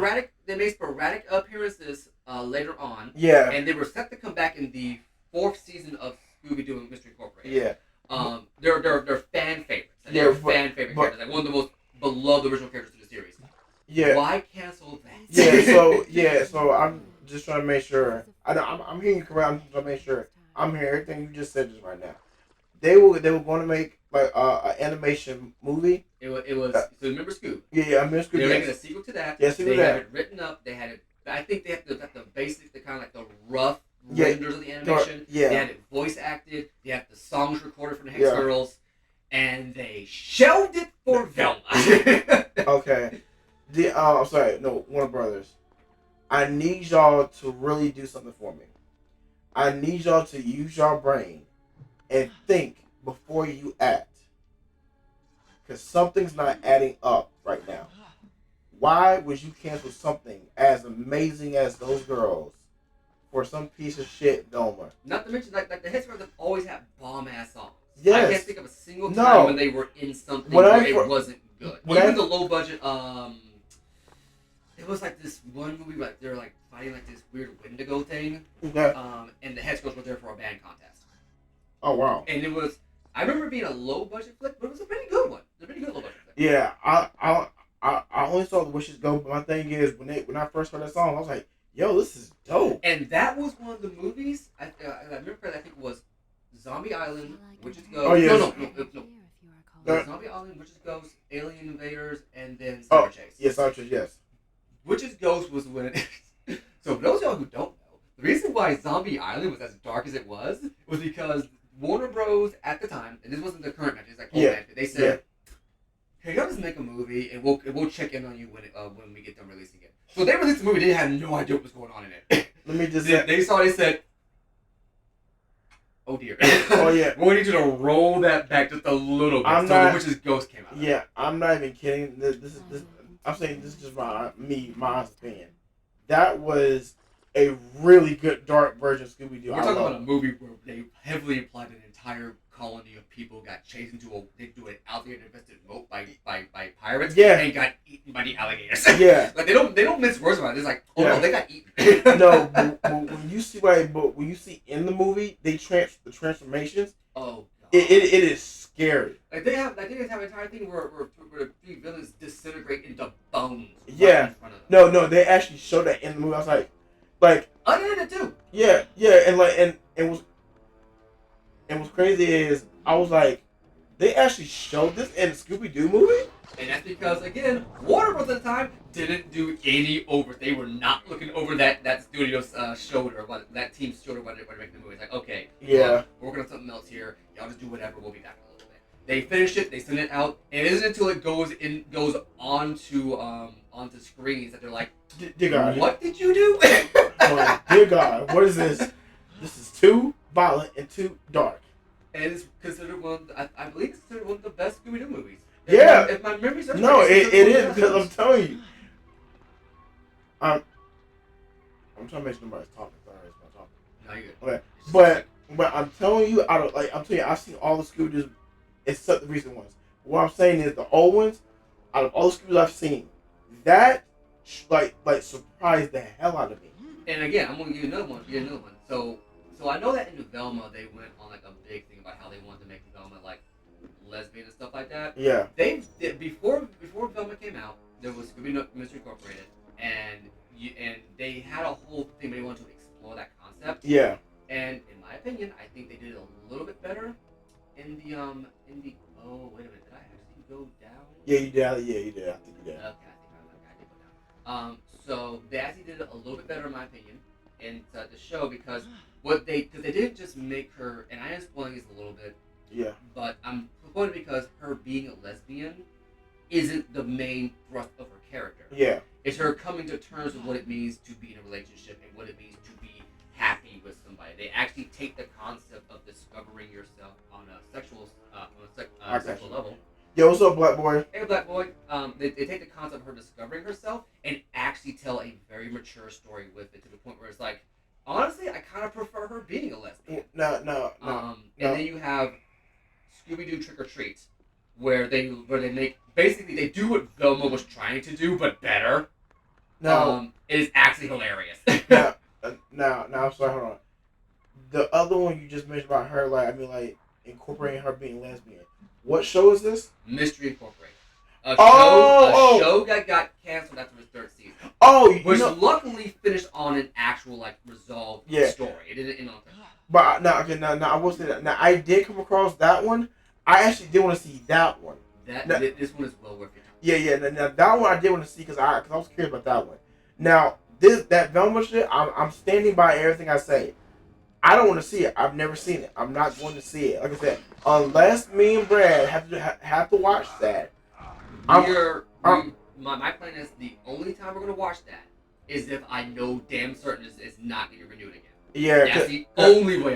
Because I'm telling you, I'm dead serious. I already told him that he knows this. I'm going to need a drink because there's no way. I'm not kidding you. There's no way I can watch that sober. I can't. I can't either. I've seen clips of it. I'm just like, no. I just can't. And again, when I tell you that the Scooby-Doo Halloween movie where they introduced Coco Diablo, who is basically just a thin, dark-skinned, platinum blonde Velma, and then you see Velma go head over heels for her on first time. I'm like Velma, I'm right there with you. Yeah, because that's the clip I saw because she was in the mystery van with Shaggy and Scooby, and she was in the seat from last in front of Shaggy and Scooby, and Velma was just like she was drooling all over it. And I was like, yo, I want to see this. And from what I've seen of it, it basically does the Velma Scooby.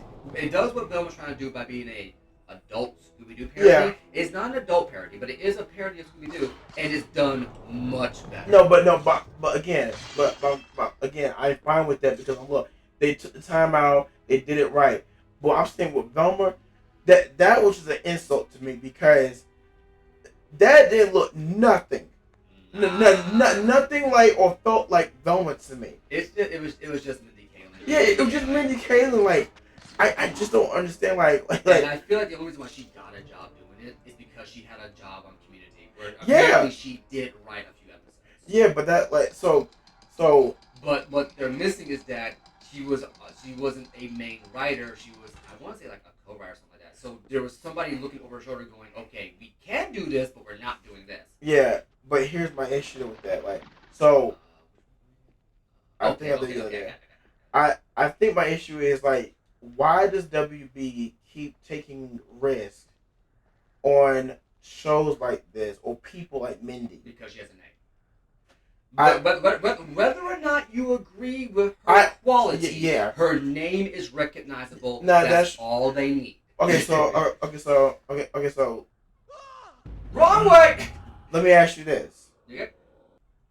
Now I know she has a name. I'm not disagreeing with that. Now, but there are people out there who have a higher not entourage, but a higher.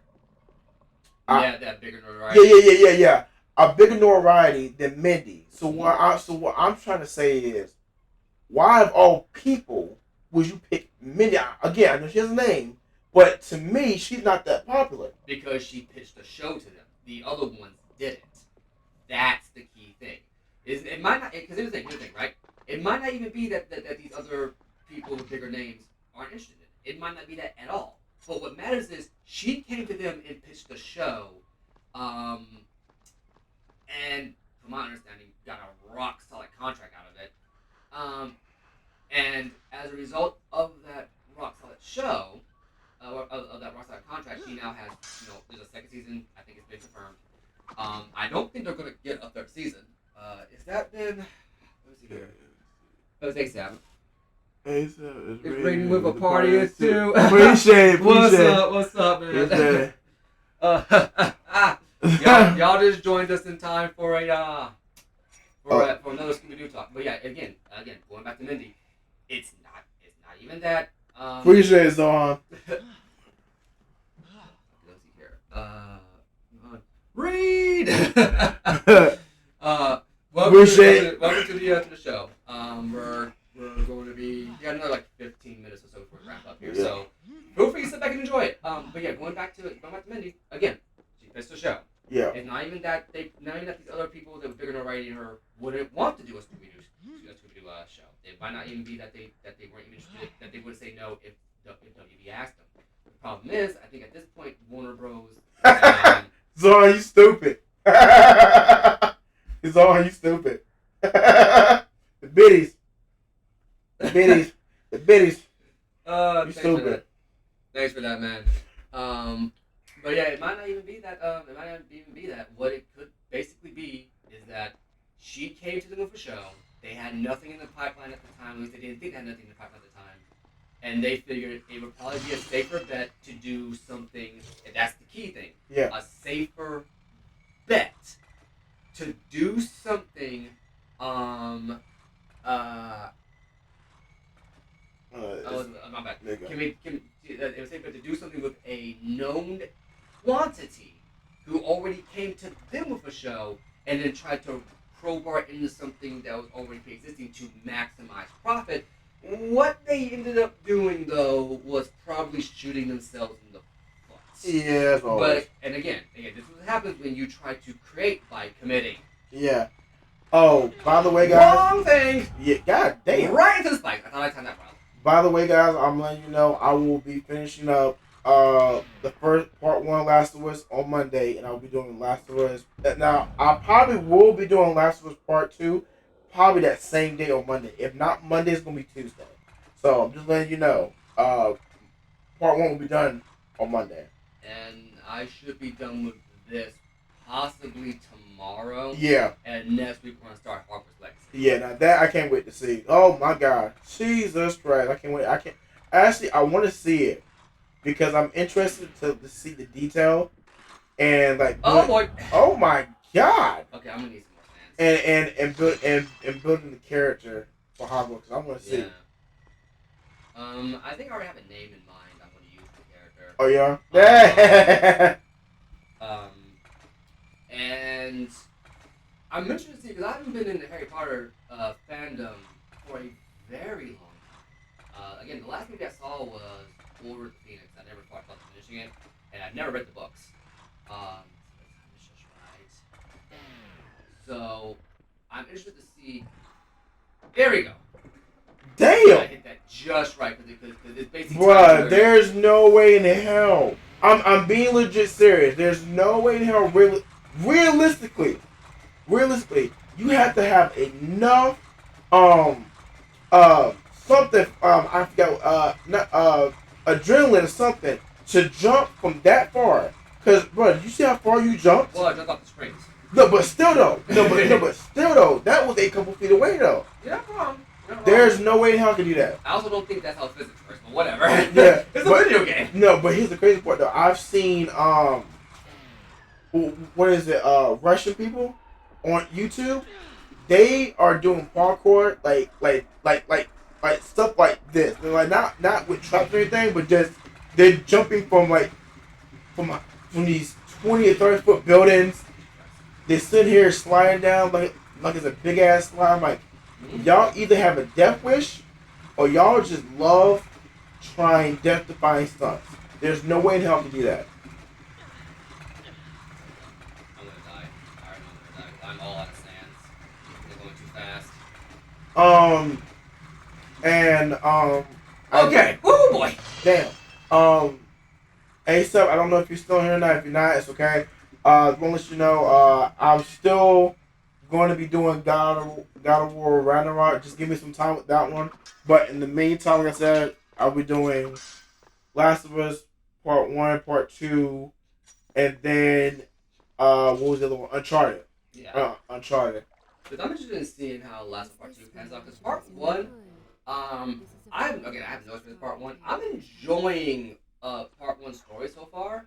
I do have my issues, which I have pointed out a couple times. But again, It's want fine, to wait yeah, to but the end of it to see yeah, if those issues are valid. yeah. Um, and then we're gonna go from there. But Part 2, I'm gonna be honest with you, the issues I've seen with Part 1 do not give me a lot of hope for Part 2. I'm going to be honest with you. Yeah. Well, I think I'm going to come away from Part 1 basically kind of mostly enjoying it. Yeah, no, like I said, whatever your opinion is of the second one, Yeah. I am not going to be mad at you for that. Yeah. Again, the game is very diverse. Yeah. I understood that from the get go, but the way again I tend to overthink things. But again, now here's one thing I don't do. I do not kiss ass. Oh boy, where the hell am I going? Hold on. Wait. Ah. Oh, right there. I see. Yeah. So. Bazinga. So I. I'll never do it again. Don't worry. Yeah. What's good? Yeah. So Asa, yeah. I know you just got in here. I'll let you know. I will be still doing God of War Ragnarok soon. Just give me some time with that.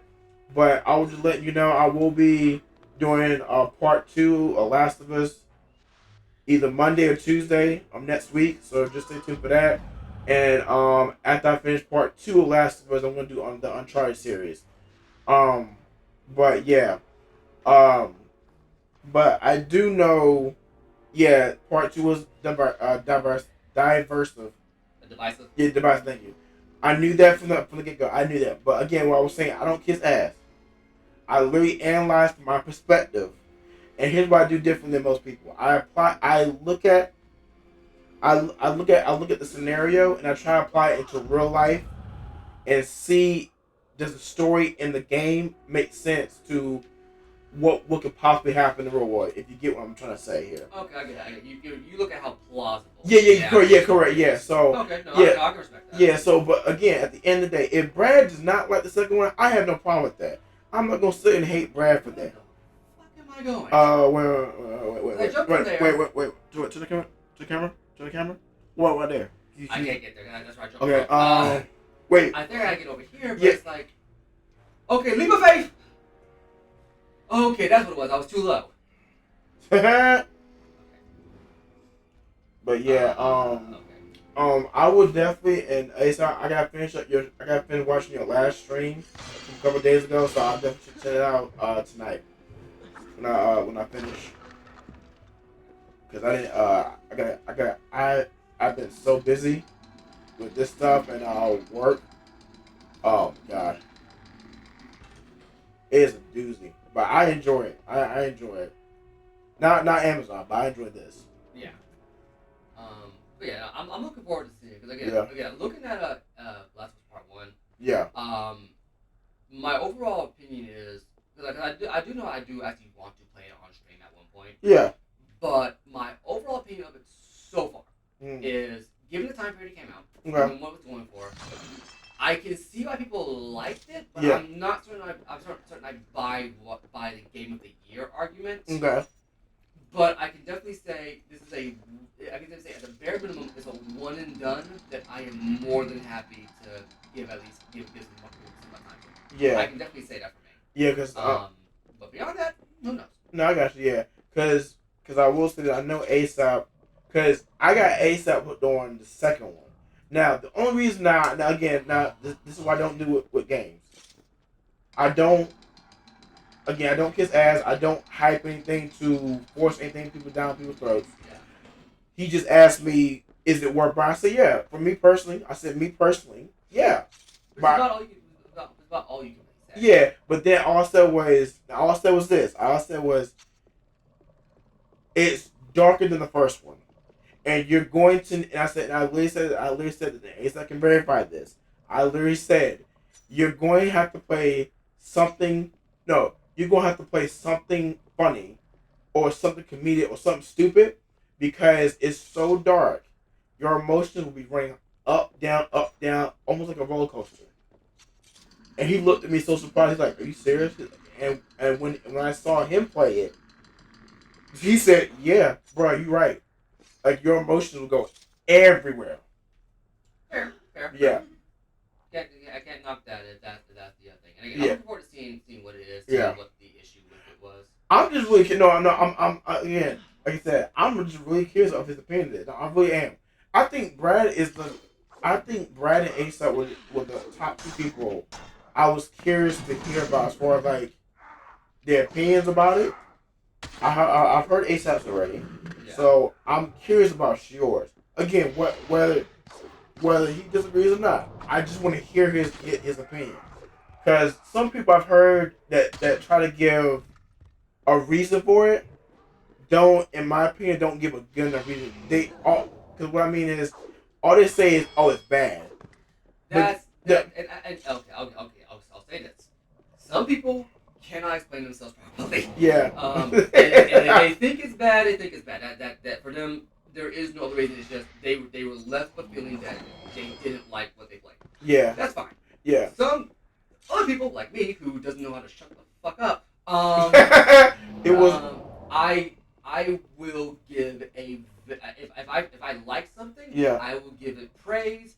If I don't like something, I will give it a scathing critique to hell and back. yeah. I mean, like I said, if you were with us on I think Monday's stream it Yeah. was, or was it Tuesday's stream? There was a moment in the last part one that again, I can see why it was I can see why it would be a very well received moment. I can see why it would be a very emotional moment. I wasn't feeling it because again, I felt there was something missing there. Yeah. And when we do the podcast and do like a proper full dive, I will definitely go more into it. Yeah. But again, that just kind of goes to show is like I'm not gonna just up and go, oh, this is fantastic or this is bad. Oh yeah, no, I don't want that. I'm gonna be like, okay, how well was this executed? Yeah, no, I see, like, yeah, and see, but yeah, but this is why I said Brad is probably the only person. No, I'm being honest with you, besides ASAP, that I can really talk to about games and movies, cause he can rebuttal and give his honest opinion. I prefer that over somebody saying, "Oh yeah, no, you're right. Yes.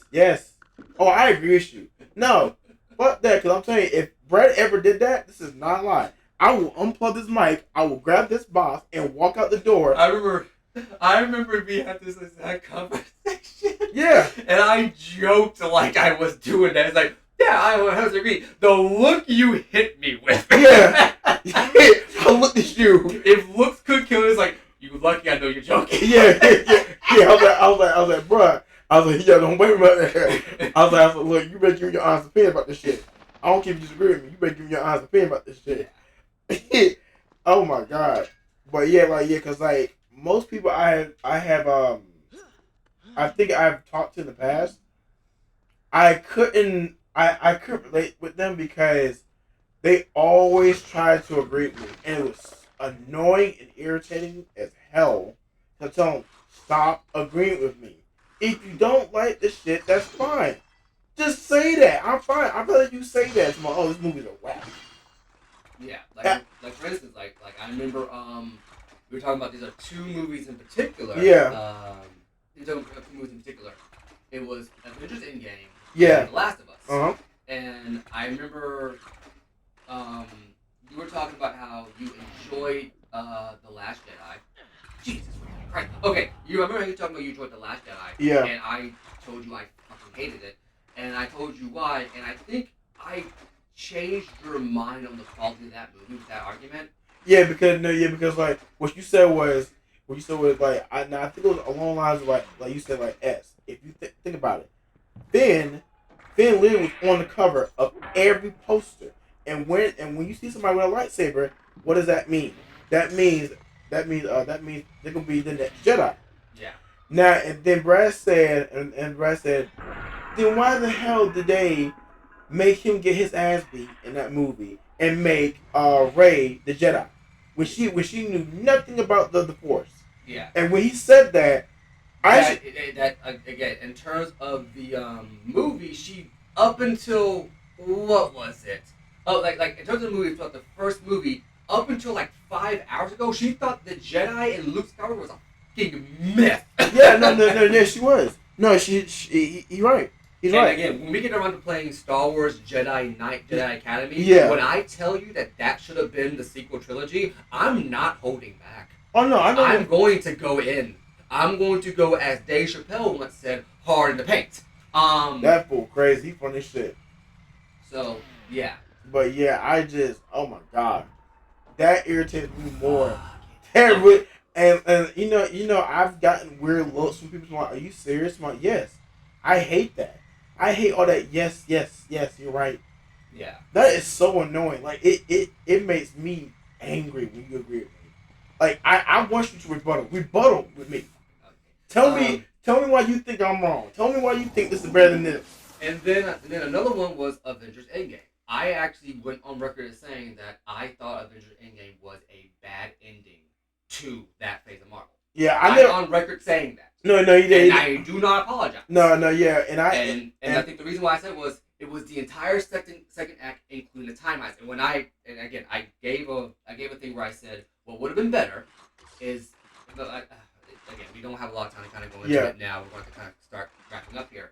But my reasoning was this. Why a time heist? Because they made Thanos too smart. I get that they wanted the villain to seem like this unstoppable force of nature. I get that. They've been building him up and hyping him up for, at this point, a decade. Okay? So it makes sense. But when you make him that unstoppable, when he wins so completely that you have to basically invoke time travel, you have to, in my opinion, if you have to inject time travel into your story, and your story isn't built around it, you have fundamentally done something wrong. Yeah. Like I'll maintain the beginning of Endgame, great. The last act, Endgame, great. Second act, the middle part, the entire comic bit, should never have been put in the film. Yeah. At all. Nah, and honestly, at first I didn't understand why. When he explained, I was like, no, I actually went back and watched that scene that he was talking about. I was like, oh shit, he was right. Like, in my opinion, the entire crux of the movie, the main meat of the movie, grinds the movie to a screeching halt. Yeah, no, it's true. Because like I said, that ending was the best part. The ending was the best part. And I'm gonna be honest with you, it's like I get why they had that second third in there. It was to give a moment of brevity for it, having the heroes have their asses beat so completely. But your moment of brevity or catharsis should have been the last third with that fight scene. Yeah. It did more than enough heavy lifting for you. But again, that's just me. And again, I'm not a guy who's adverse to having funny moments in serious films. Look at the first Men in Black. It did a perfect job balancing that out. That shit was good. Same thing with the prequels and the original trilogy of Star Wars. Hell, same thing with Prisoner of Azkaban. That was arguably one of the darker movies in Harry Potter. Yeah. Again, I haven't seen the rest of them. And same thing with The Matrix. Matrix is arguably a very depressing film. But at the same time, they knew how to balance it. Endgame, I felt leaned to. Okay, let me see if I can do. I'm just thinking for a little bit too long here. Endgame, I felt leaned way too hard into right into the bus stop. Damn. I felt it leaned way too hard into the comedy, and didn't let the movie have the stakes. I have no problem with them snapping everybody back into existence. Yeah. I think what should have happened is instead of Thanos wiping out the stones entirely, what should have happened is he should have tried to do it. It should have failed because one of the stones would just not allow him to do it, and the time stone should have shattered. Either the time stone or the reality stone should have shattered, and they should have gone on a quest to get those pieces back. And then reassemble that one stone, and then go from there. Yeah. That would have been more interesting. Now, I get it, they want to have a fight with Thanos in the past. Yeah, I get it, they want to have like an actual final fight. So I don't know how you would reconcile that whole issue, but again, What you probably could have done is have that Thanos have the glass piece of a stone and have him think that it's a whole part of another stone, and they get to fight him that way. That would have been more interesting, in my opinion. Gotcha. Let me set this just right.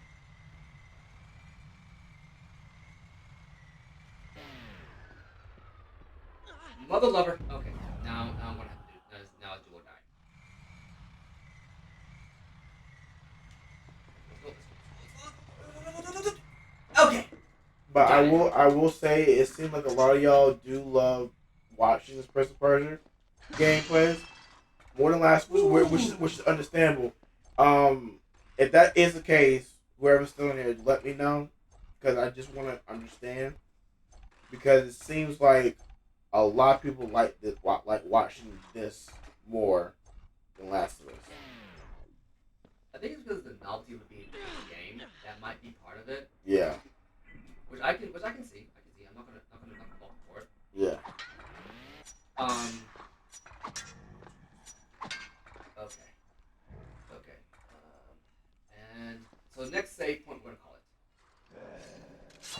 Why sneak around when I have a one-hit kill? Good lord.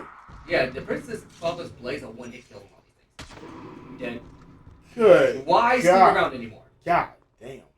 Also, I do like how it is like his father's sword looks like just a bigger, more powerful version of the sword he started with. Yeah. In the original game. I think that is thematically pretty cool.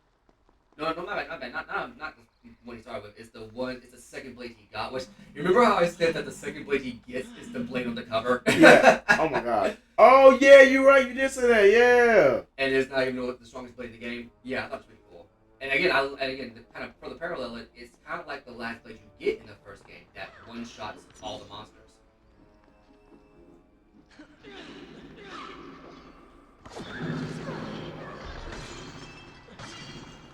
And eventually I will.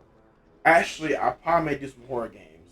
Um, Probably Wilson too. Okay.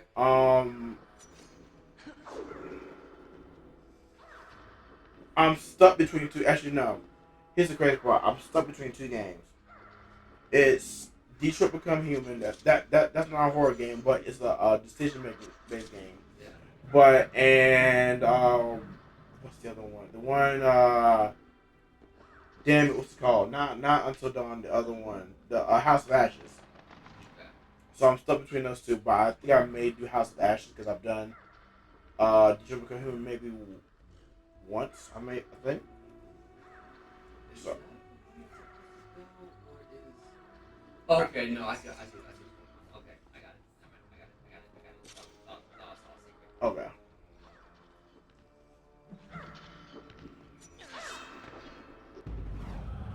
Oh, tomorrow's Friday. Wow.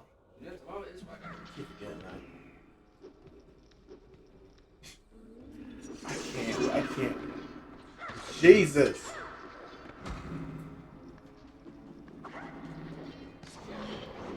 One shot. Okay. God damn. Here we go. Okay. Let's go. I would have been nervous doing this. I'm afraid. I don't know what it is now as I get older. I don't like heights. Bad to get the vertigo. That might be it, but what's crazy when I was younger, I never had that. Probably because when you get younger, you think you're invisible on top of the world. Yeah, that's what and it as is. you get older, you kind of realize that your time is short. Yeah. And for some people, that affects them differently. For me, I'm like, I would still love to do this, but I know I probably can't do it anymore. It'd be a good workout, though. Yeah. Try to get into shape to go to parkour and stuff like that. Oh, Yeah. God. Yeah. Oh, yeah. Yeah, but you would do that every single day, not miss a day. At all. Yeah, that is one unfortunate side effect of that.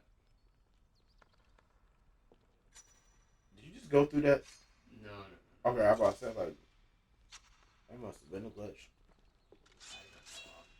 Hello, guys. How you doing? Don't mind me. I'm letting my cockiness with this blade get to me.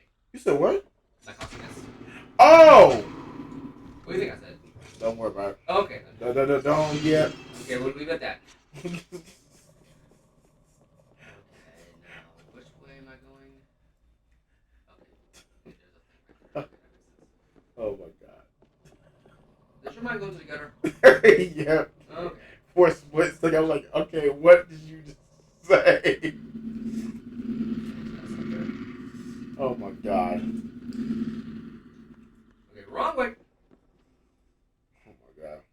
I'll admit, it has been interesting watching your reactions to this game Yeah. because you went from saying that the first movie was an enjoyable film, which I think you still believe that. No, yeah, no, To no. going, oh no, they completely fucked that up. Yeah. It's still enjoyable, but the story wise for like all three is way better than the movie. Yeah. And I still stand by they did fuck it up, but the movie's still enjoyable. Yeah. But it's just not the same feel to how I'm seeing like because that second one, oh my god. Yeah, the Warrior Man, that was by far the darkest in the series. Yeah, that was dark, but I loved it though. I loved it. They didn't hold nothing back on that. Yeah, it was the prince wasn't cracking any jokes. It was a very bloody affair. You felt the desperation. You never felt like you were fully in control. Like in the first game, because you had the sands of time, you felt like you were in control at any given moment. But with the second game, they introduced, oh no, you're not. You're not even remotely close to being as in control as you once were. Which I thought was a pretty cool way to kind of, oh, that's okay. Got it now. Going back to here. Okay.